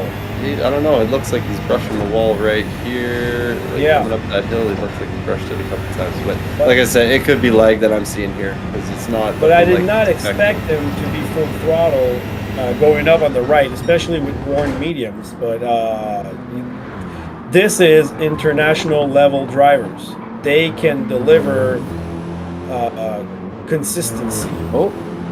Looks like Killian got around No on my screen. I haven't seen any replays on that one, but what happened there. I just noticed the time go up on Medi, so he's out almost 3 seconds in the lead now. So we had a position change between Killian and No, and Killian has taken that 2nd spot.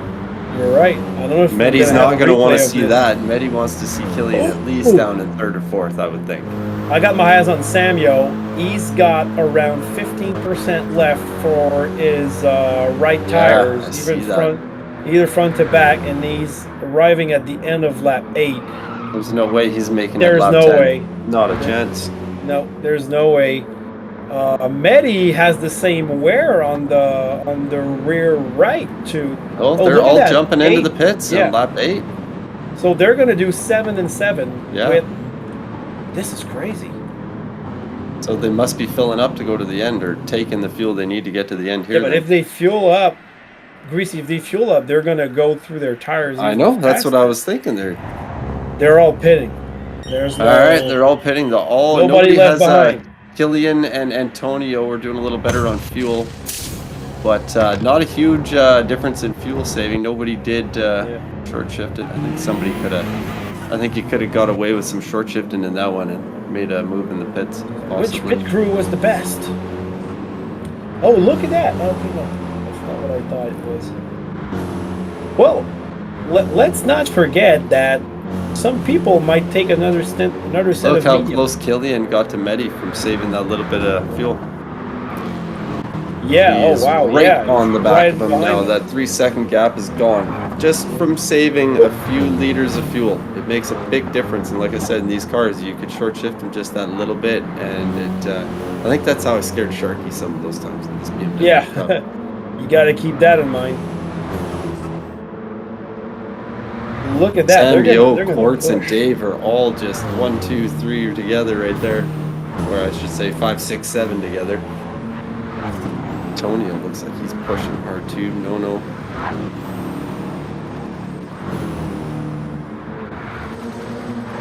Samuel and Quartz right behind Samuel. So Quartz, I think, lost a position in the pit stops? To Samuel?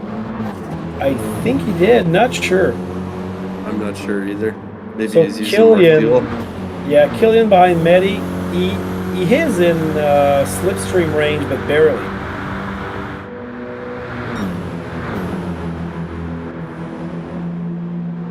Medi with the fastest lap so far of 201.201.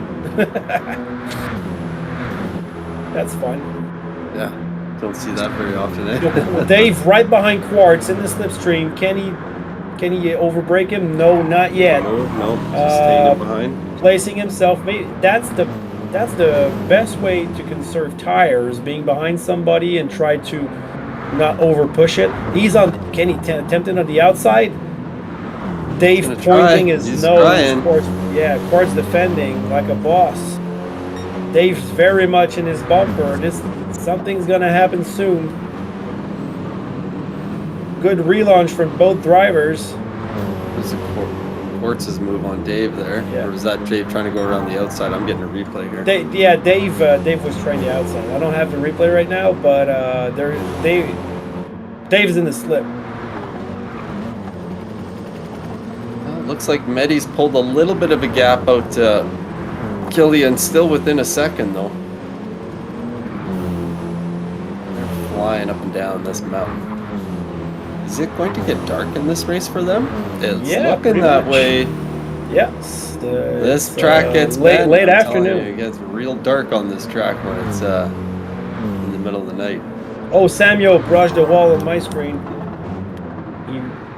If it's real, he also might have damage.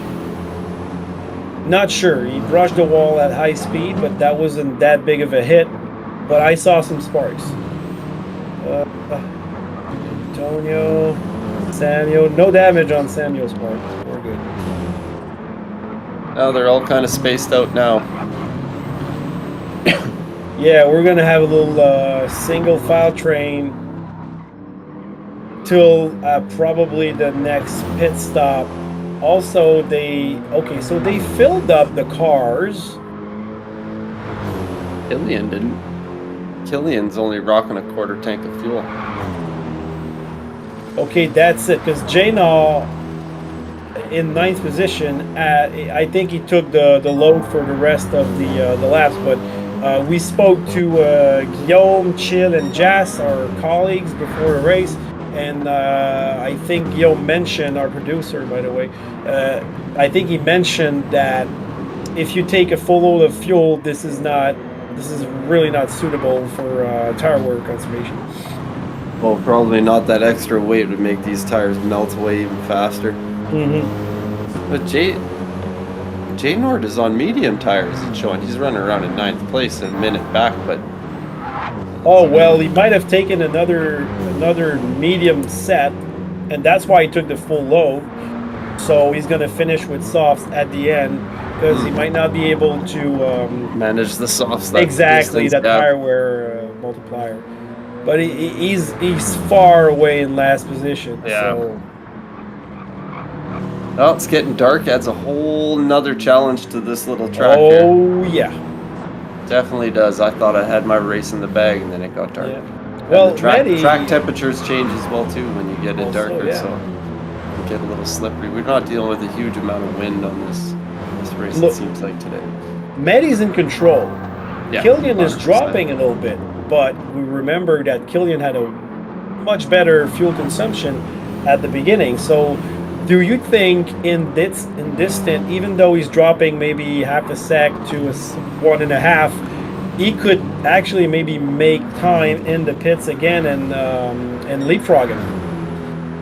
There's the potential there, but yeah, I don't know. I think Medi is in control of this race. I think he could turn up the gas and turn it down as he's cooking along here. It's just one of those things. He's able to react to Killian pushing and keep that gap, and when he sees that Killian starts to slow down a little bit. Oh, Quartz with a big slide there. But looks like Killian. I think Medi's got this. I think he's got this one. He seems to be in very, very good control of that car. There's two things. Well, you see, no in the grass. Turn 1. Okay, so he went wide, but he's still no hurt harm though. done. Yeah, No he's harm lucky. done. Tires will be a little dirty going into turn Yeah. 2 here.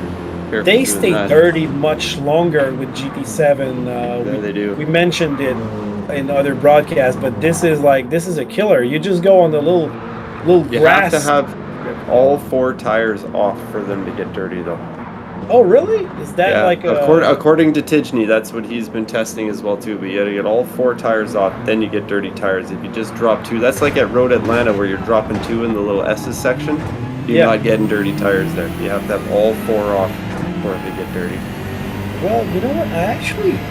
I was actually thinking about this because every time I put like 2 wheels in the grass, let's say the right side wheels, when I turn right, I don't slide like I would usually do if I got the dirty tires. So that explains a lot. Oh, Quartz hit the inside wall before the downhill chicane. Dave is stuck behind him. So Quartz very much lucky in this situation, not, didn't lose the position. It's the exact same thing that happened to Nono earlier in the sprint race, but with less damage. Or Get less, that gap and you're okay. Repercussions. Dave is right behind him. Look at that. I think Dave is going to have the slip for this one. Antonio creeping back up on Nono after his little moment as well too. We're back to Quartz and Dave Greasy. Dave right behind him. Under 2/10. Can he outbrake him? Right on his butt. Is he gonna go for it? No. Wisely waiting. I think he's gonna try to push Quartz to a mistake. Because there's one thing. Quartz is a fast driver, but he's young. Dave is a fast driver, but he's old. So, sometimes us old guys can. These young guys into mistakes, He's got tricks up their sleeves, but yeah, I like to push somebody to a mistake if it's hard to. Start showing that nose, fill up those mirrors, get them looking in their mirrors more ahead, and then it'll just happen very eventually. Much behind him. It is a lot harder to rattle these top guys. Oh yeah. Look at that, under 3/10, 2/10. It's one thing when you race top level guys like these guys, the guy behind you is going to be intelligent about things too, and okay, he's not just gonna throw it in on me here or whatever, right? Exactly. So you can kind of drive with that in the back of your mind and not worry about it too much. Yeah, I think Killian is saving a lot of fuel because the perception I had is that his engine sound was like lower, like he's short shifting. That's what I think. Rolling around with Quartz here right now. Oh, he's got some breathing room now. Dave probably hit a wall or something. Yeah. I didn't see it. Oh, and look at that. Quartz again. Right back in it there. Whoa, Dave. Right on it. What? How? How did he pull that back going down that hill there? Wow. I think Quartz went wide. I didn't see. I'm watching Quartz, but I didn't see at him go Rock wide. Skyline. He went a little wide, so he probably had to lift, and Dave came like a mad train. That was crazy, man. Now he's going to have your run down this thing. Is Dave going to go? Well, he's too far, but he's going to close it. Look at the tire wear. Yeah. Pretty good on Dave's part. Well, we got some action here between the two Quebecers. This is fun. Thank you, Dave and Quartz, for this show. Yeah, that's a good little battle between the two of them, that's for sure. And look at that, he's right on his bumper, last turn. Can he try at first corner? Wisely staying behind on his rear bumper, first corner. Oh, Dave almost lost it. What's going to happen there? Okay, so yeah, Quartz had a better relaunch, so Dave's got to gather himself and bounce back from this. He tried a good launch, and maybe it didn't work out that well, but he did lose it. A curve there can unsettle the car and get you a little loose, and we've all been there where you get on that curve and it unsettles and it shoots you across the track into the other wall. Now we're having a night race, Mr. Greasy. Night race looks like it. My screen's been lightened up, so it's not so dark for me what I'm watching right now. Yeah, well, I like it because you see the brake disc becoming Get the red. rotors glowing and this is looking all cool. yeah, The this is flames all popping out of the exhaust. Yeah. Look at that, man. He's right behind him, under 0.4 of a second between TGTCQ Dave and Prima Quartz. This has been going on for a while now. Dave Dave wants waiting. around. Who? Dave wants to get around Quartz, I think. Okay. Sorry, I thought you said somebody's around. No. Dave wants to get around Quartz. And in front, our Frenchmen are like just cruising and visiting Mount Panorama. Yeah, they're just on a little Sunday cruise. They're doing the celebrity car rides. Just Well, taking people they're around for French, laps. and I think there's vineyards on the left when you look at the mountain. So There they're are a probably couple thinking little about- Easter eggs on this track. Apparently, there's some spot where you can wait and you'll see a UFO come down and pick up a cow. Really? Yeah, apparently. Like in there's the game? Yeah, in the game. I can't remember where it is or what you have to do, but yes, that is a thing. It has been proven. You could YouTube that. Well, did you know? There's another one on the straightaway too, where if you look off the side, you can find some kangaroos.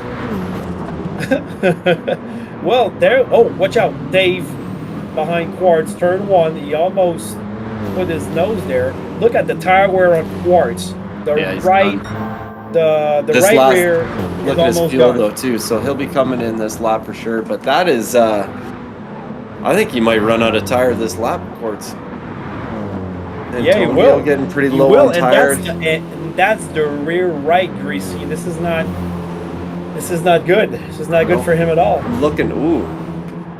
Antonio has way more fuel than Killian. Killian is almost out of fuel.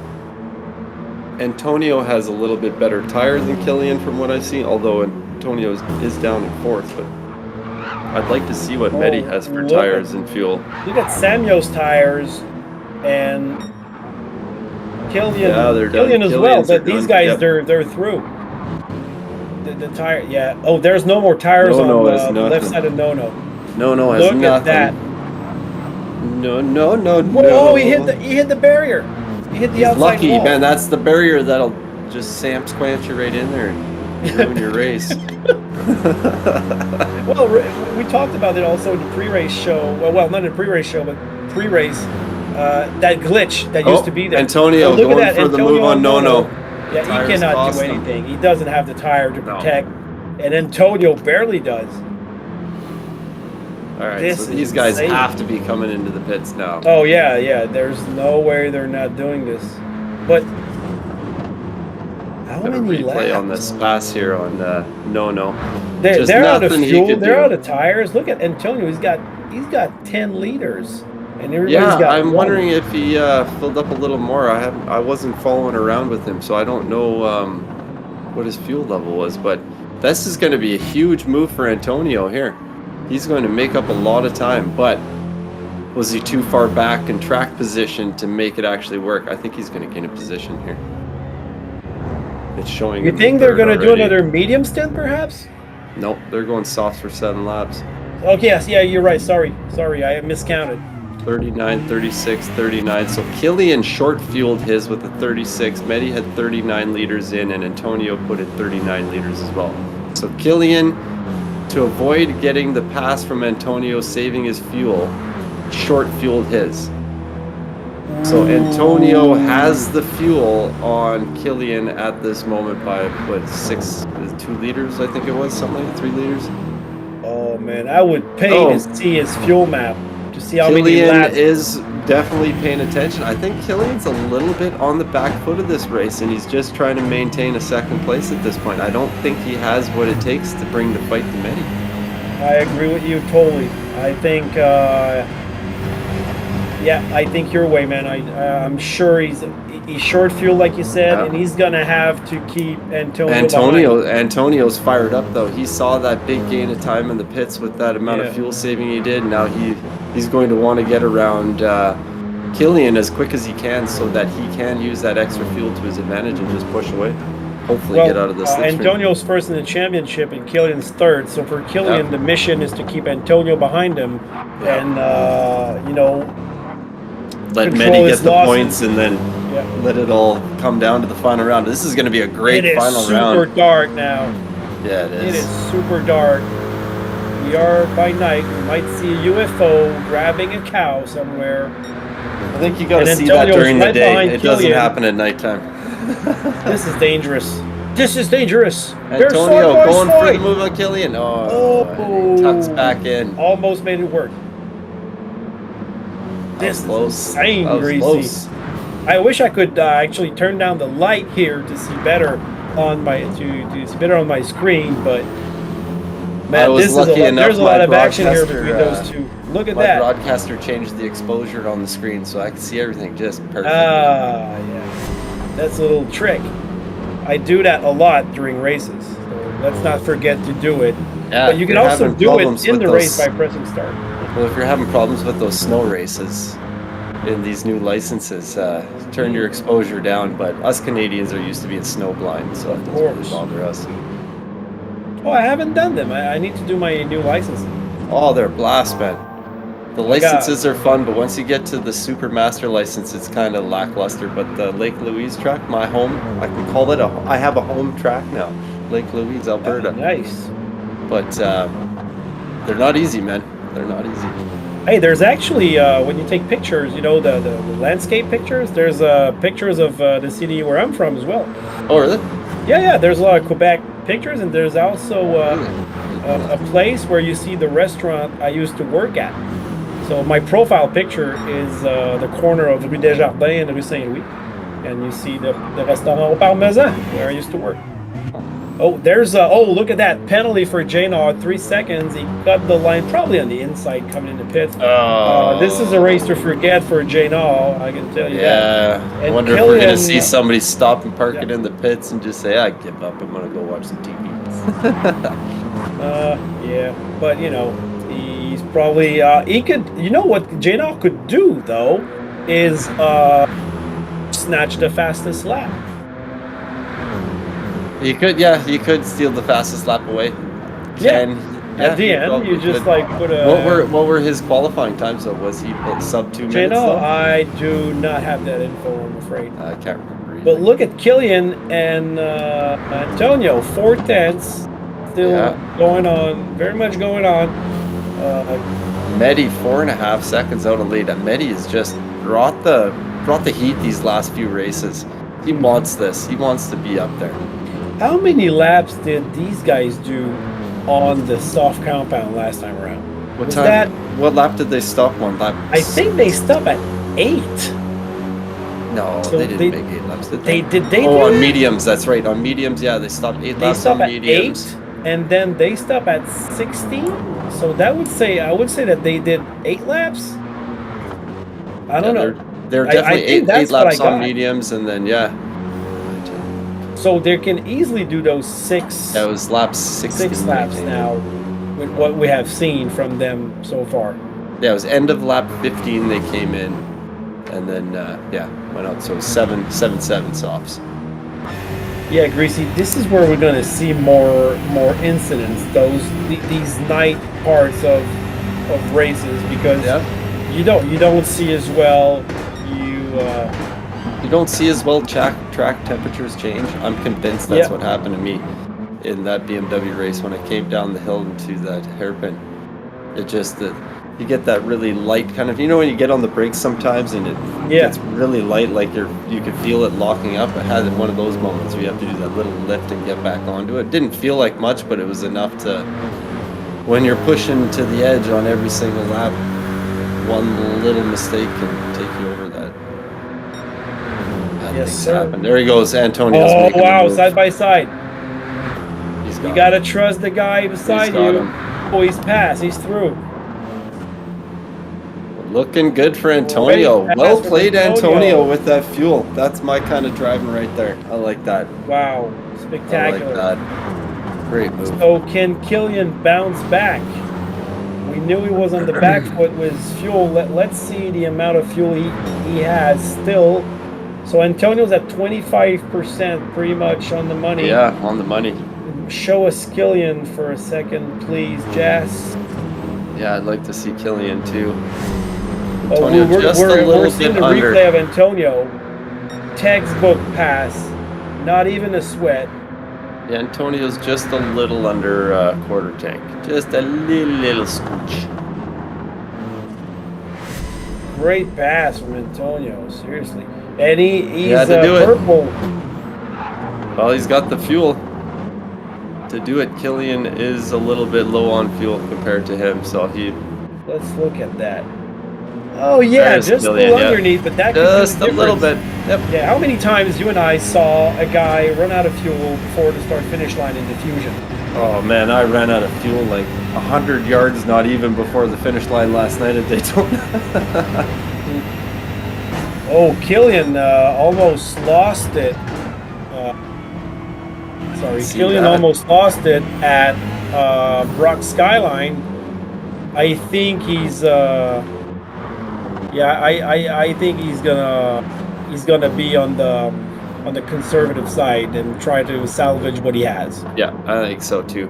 So I got a question for you. Say you lived up on this mountain.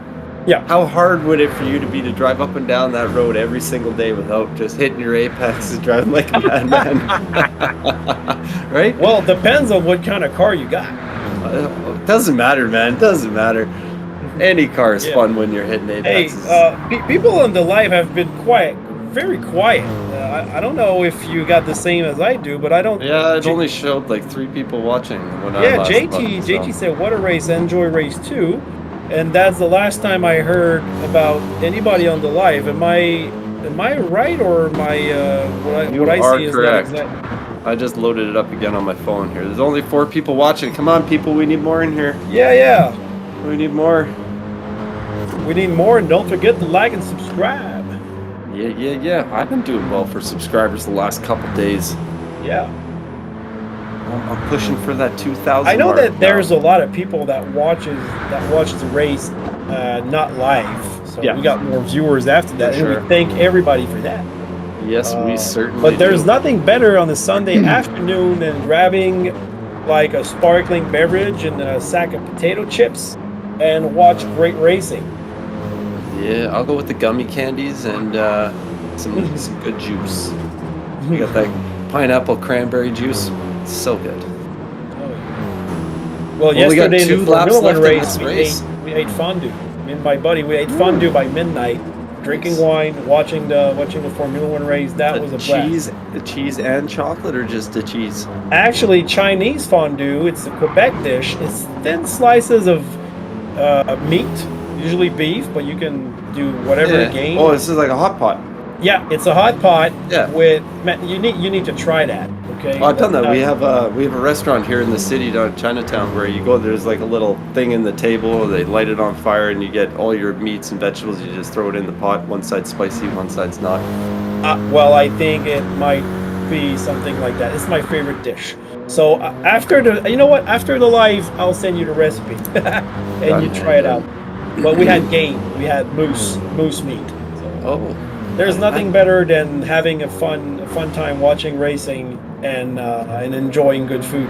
So Antonio very much installed in second position. I think Killian decided to conserve tires. He gambled it. He gambled the fuel. I think Killian could have played that a little differently and put in the proper amount of fuel. And gambled maybe still being in front or just behind, and then having the ability to push and make that extra move. But I honestly think that Antonio and Medi have the pace advantage over Killian in this race. That is my opinion on this one. Yeah. Medi is just flying. Like, that guy's on another planet right now. Antonio is really pushing too. I don't see any battle, huh? I don't think there are any battles on track. Everybody's pretty spaced out. And we're like lap 21 out of 22, so if everything stays like it is... Looks like Medi might pull the lead on this championship, possibly. Yes, sir. And Samuel, the best of our Canadians right now. Up in 5th place. Yeah, doing a good operation. Once again, though, the 4 French guys. 1, 2, 3, 4. Yeah, it's just... those names just change between the 4 of them, right? Yeah, exactly. And they know each other very well. So we found that out in our driver interviews that these guys do a lot of practice together. Well, why that's not, nice. right? You know, that's like us. We know all the North Yeah. American guys. We're not used that much to the southeast. But you know, the top splits. We always encounter each other all the time. Recognize So. the names for sure. That's for sure. Yeah. I've been having a lot of more South Americans jump into my streams and stuff like that. You don't hear it as much anymore. How Brazilians are so dirty. This, that, and the other thing. Yeah, it's every flag has a dirty driver behind it. Oh yeah, that's for sure. Doesn't matter. All right, 2 more laps to go. Medi comfortably in front. We got 2 more laps still. Look at that.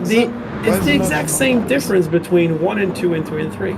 Like 3.4 or something. Look at 3.4 seconds. Yeah. Do you think someone's gonna run out of fuel for the Nope. I sure don't. I think Medi and Antonio got it figured out. They both did the exact same amount of fuel, so it has to be.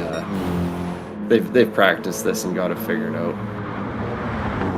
Killian just played a little bit of a gamble, short fielded by a little bit to see if he could keep in front of Antonio and stay there.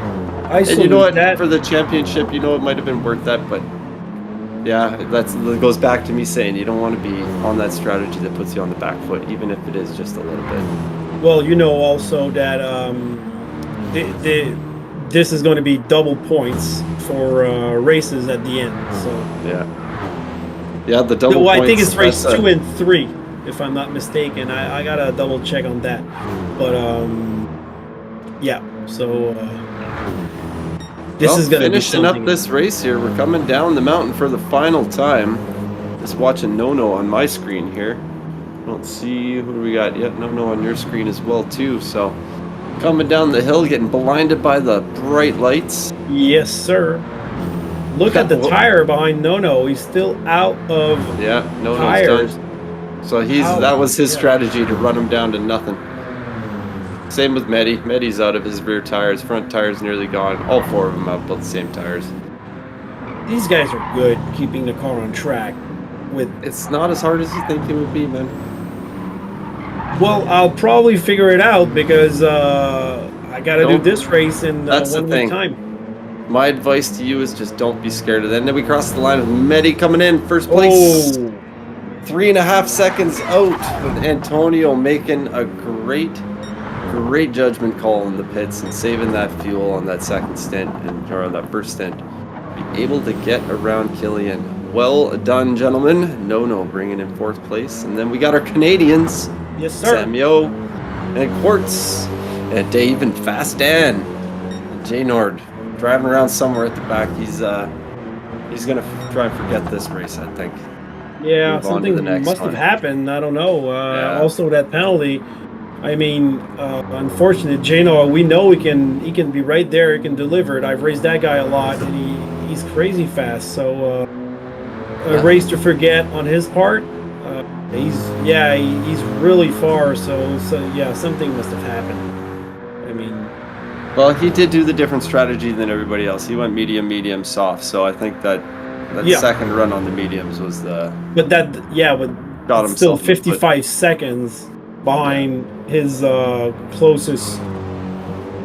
Sorry, now he's off in the grass. Right. So maybe we missed it. He might have had an engine damage, and that slows you down big time.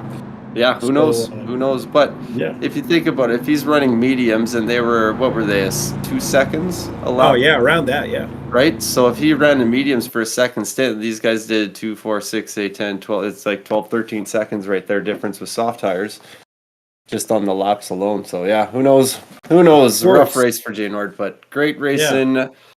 Medi, as always, man, another dominant victory.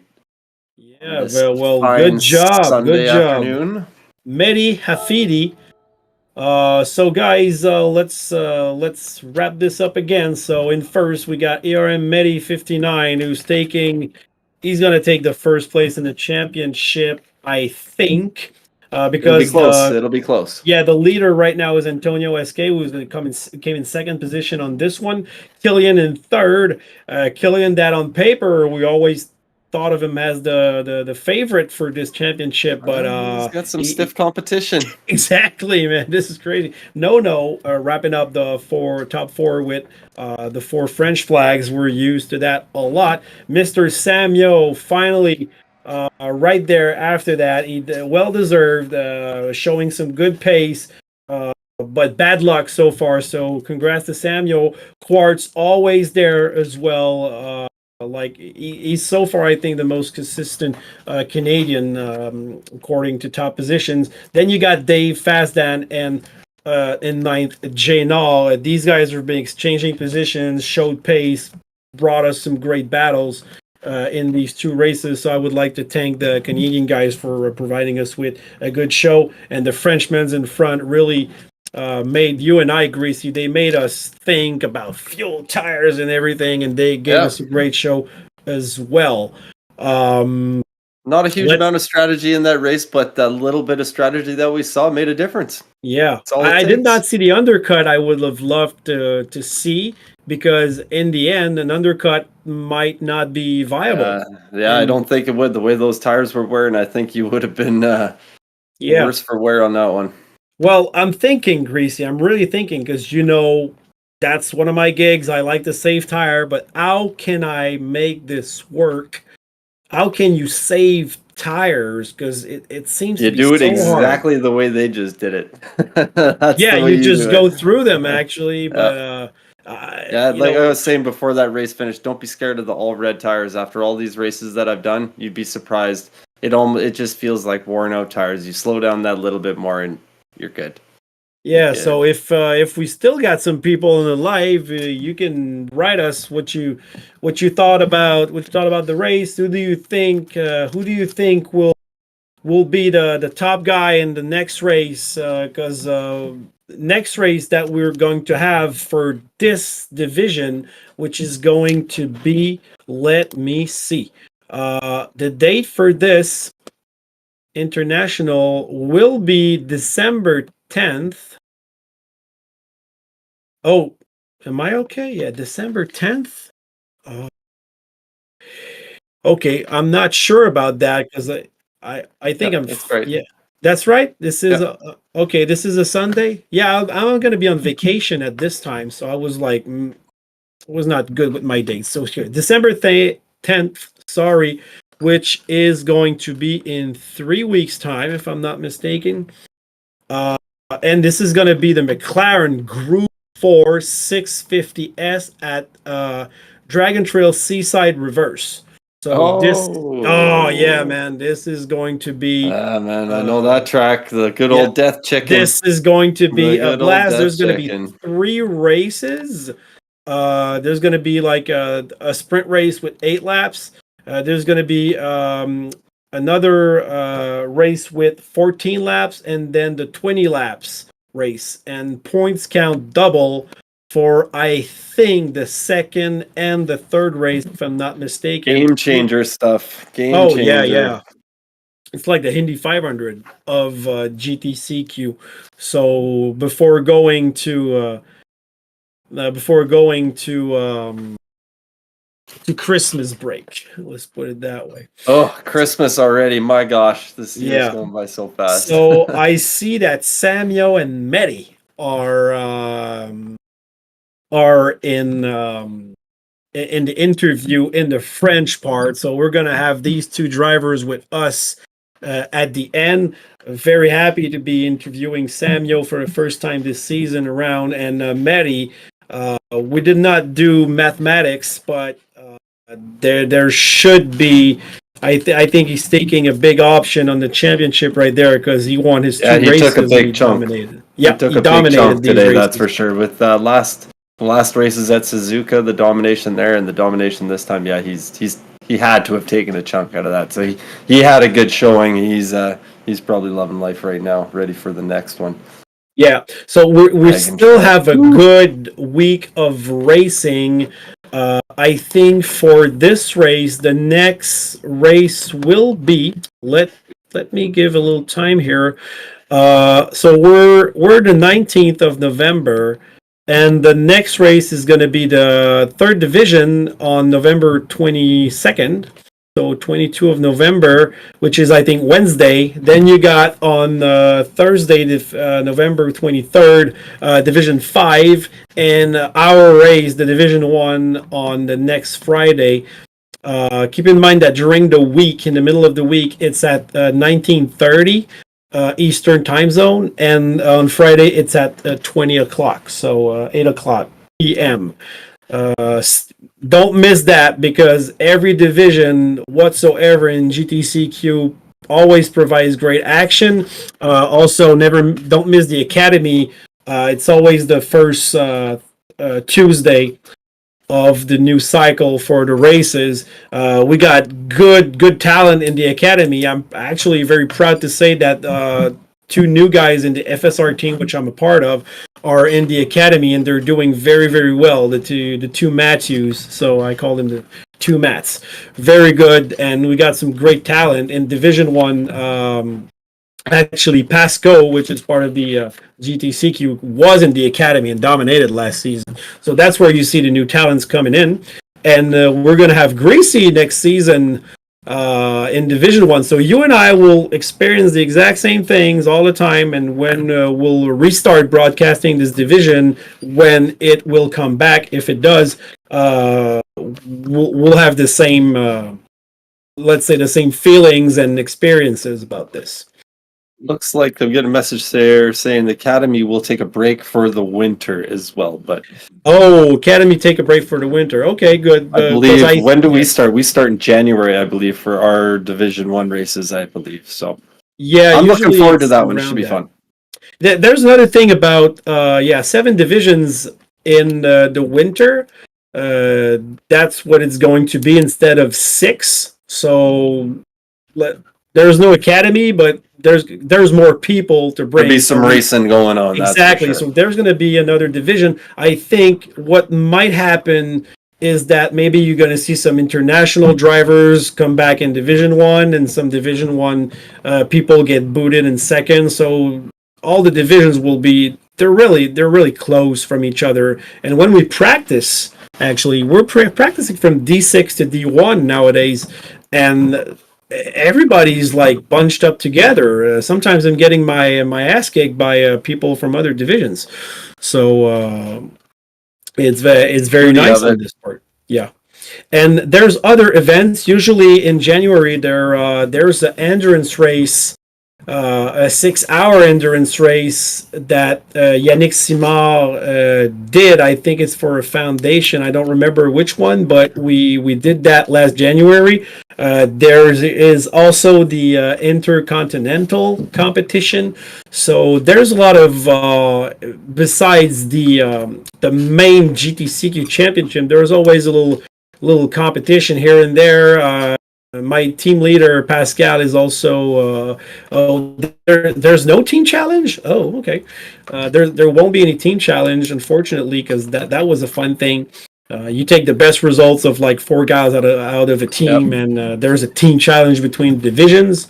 There's also my team leader last year did a FSR 200, which was an oval race. Like a NASCAR race. That was fun. With we had the Nova car, Greasy. That was mad fun. Like, it was around Blue Moon, if I'm not mistaken.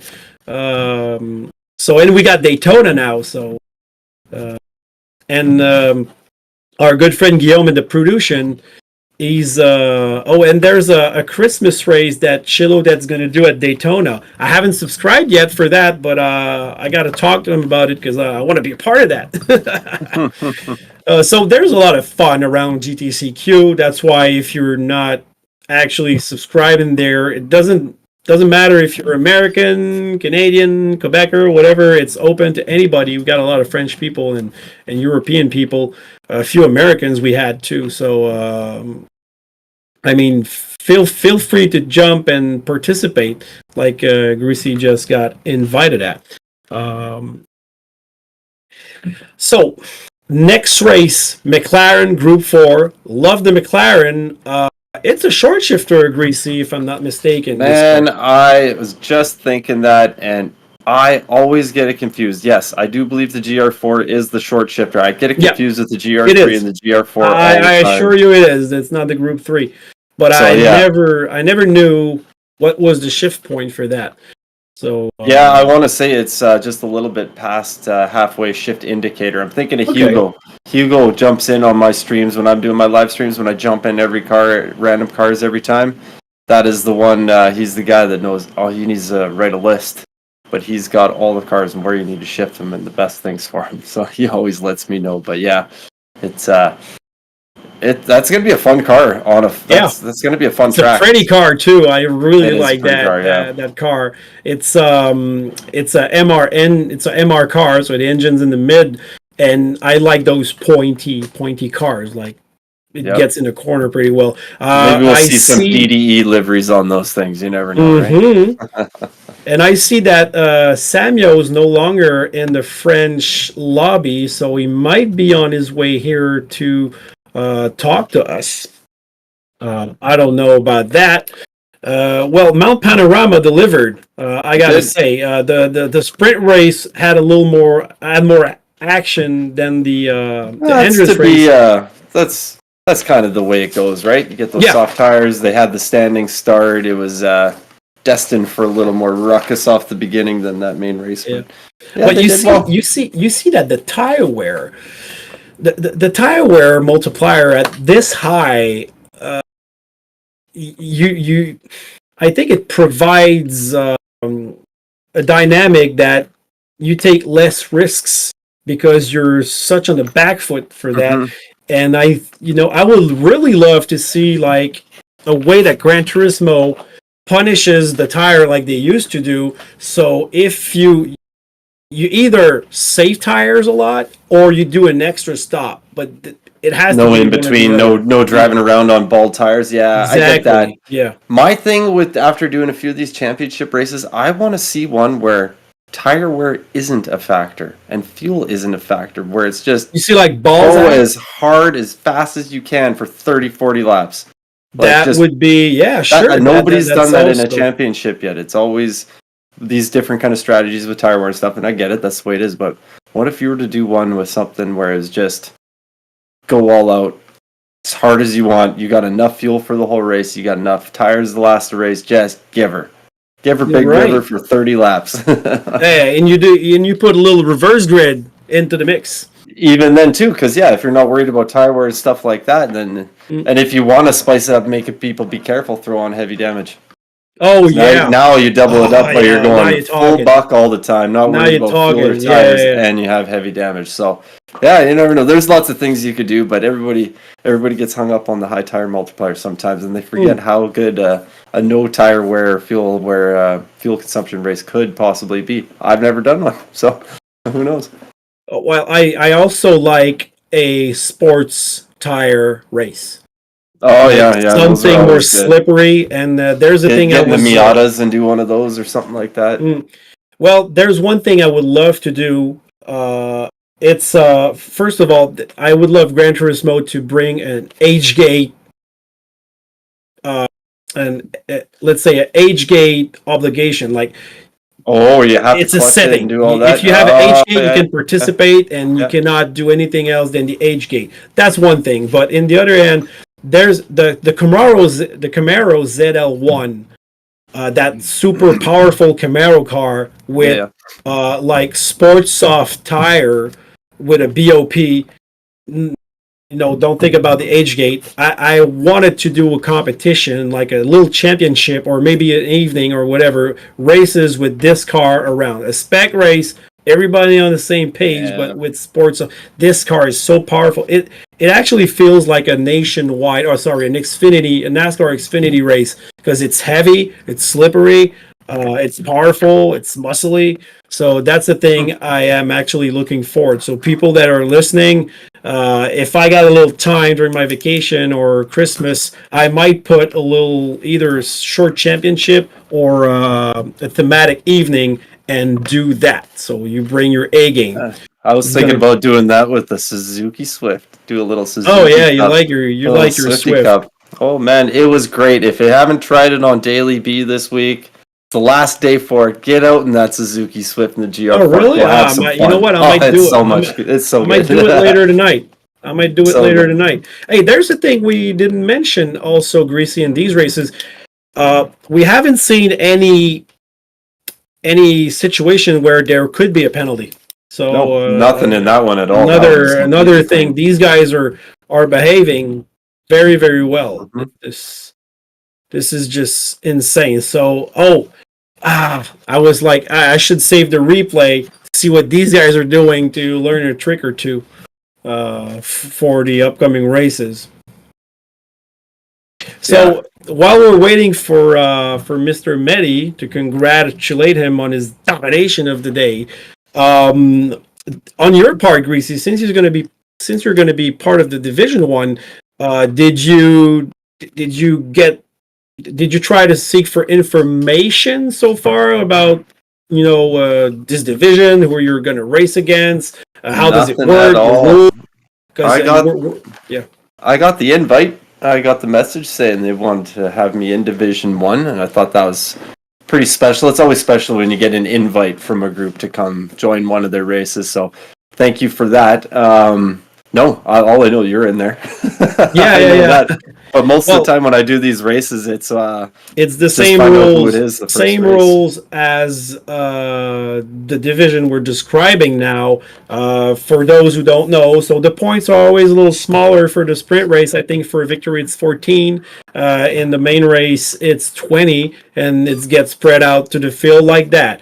In GTCQ, it's very important to stay clean. So if you make an action and you think that you actually slow down an opponent, it can be punished. When you push an opponent off track, you have to wait for him to get back the position. You have to wait for him at a safe place, though, so because sometimes people are really primed to give back the position right there in the middle of the corner. They're jeopardizing the rest. Yeah. But some people try and give that place back and maintain their place while giving it back, knowing damn well that the person behind them is coming in way too fast to deal with it. But that's all part of it. Mm-hmm. And also, if let's say if you push somebody off track and then you wait for him to get back, but in the process of getting back he loses control again, now you're allowed to go. This is a little gray area because I was going to say that if you let's say if you had a moment where you weren't sure if it was lag or something like that, can you play the gamble and not give that spot back and see what the stewards say after the fact? Yeah, well, this can happen. Actually, it happened to me last week. In my screen, I had something that I didn't touch anybody in my screen. I did not know, but in the other guy's screen, in the broadcast screen, it appears like I touched him and I pushed him. So we got good stewards, and they can take care of that, and they understand the problematics of a video game and lag issues and the hitboxes and everything. It happens. It happens. Yeah. So if there's no bad intentions or anything, and you see that the game's involved, and usually they do the right thing, but those are strict rules just in order to not have a free-for-all. It's like when you serve a penalty, you have to serve it outside of the racing line, because if you serve it on the racing line, then you're jeopardizing the guy coming behind, maybe because it's his line. So those are good rules. It's well policed. It's very hard for I've been a referee in basketball, and it's hard to officiate, actually. Man, and they take a lot of flack. Man, I'm even watching my 8-year-olds play soccer, and I'm giving the ref a hard time. Yeah, you're right. You're giving it a hard time. They take the beating for everybody else, but that's for sure. I see that Mehdi is no longer in the in the French, so I'm going to ask our producer if we're still waiting on anybody to be interviewed, because I'm interviewing Greasy as we speak. Yeah, I know. He's got no idea. Well, we're still going to chat for we're still going to chat for a little 5 minutes, and if they give you a taste of the podcast we'll be coming up with, right, Guletsky? Yeah, well, me and Greasy were thinking maybe about doing a Gran Turismo podcast. That's a thing that takes time. So if we do It's have something, that, right? is something that we like to do. Just something And where you shoot the shit back and forward and talk about fun stuff. exactly. And there's also Greasy. You got your YouTube channel where you stream a lot. I do. Pushing for that Maybe 2,000 subscribers. So if you haven't already, you're close to that now. 1,700 and almost 20, I think. I can't remember the last time I looked, but yeah, we're getting there. I need to put a little Okay. more work into videos and stuff like that, but always having fun on the channel. I am one of the only YouTubers that is out there running dailies, picking a brand new car for every single race. So come and check it out. I drive them so you don't have to. Yeah, well, I told you that on my last vacation, but I had a little problem. But oh wow, next vacation that I'm gonna take between 27th and 10th, we need to do a day, you and I, where we stream and race together the whole day.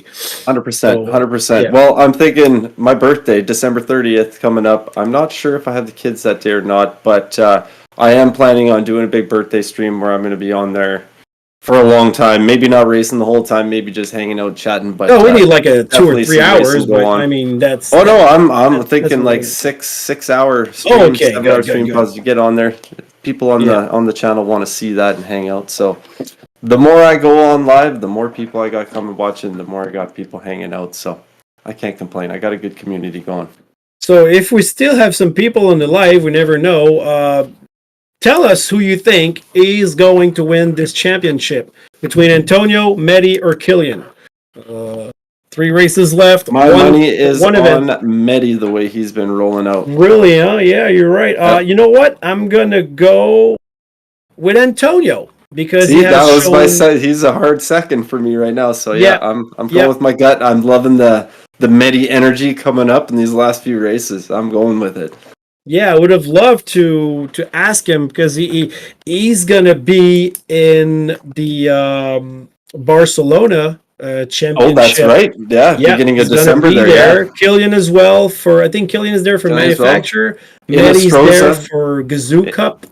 Inestroza is back for Porsche as well too. His leg Oh. is better, and he is confirmed to be driving for Porsche again too. So glad Inestroza is back in the seat. Good to see him back. A little just disappointed that I don't get to go, but Yeah, well, if he he deserves was it. if he was injured, would have you I don't had know. the chance to go there? I would have been second up. I don't know if they would have brought me up for World Tour, the whole World Tour or not, but who knows? It's past now. Doesn't matter. He's back. But yeah, can't wait. Well, this is such a great game. They're trying to improve. They're bringing cars. In the last update, there's the new Porsche. I got to do that GT3. time trial in that Porsche. That looks like a lot of fun. It is amazing. This car controls very good. Seems like nobody's coming for the interview. Doesn't So look like it. I think we so- might have to shut things down. I got to do some dadding and get to the kids. all right. and stuff, So I mean, since nobody seems to be around, and it has been like more than 10 minutes since they left the other lobby, we're going to wrap things up. Well, first of all, we'd like to thank JT Tuning for sponsoring Thank that you. event. Thank you a lot, Jimmy Turcotte. And I'm going to see you on the track on Friday. Thanks, Guillaume, for producing us. As usual, very awesome behind All the the screen. hard work behind the He's not scenes. talking, but he's making our work being so much easier. So welcome, Guillaume. Welcome. For sure. Thank you, Guillaume.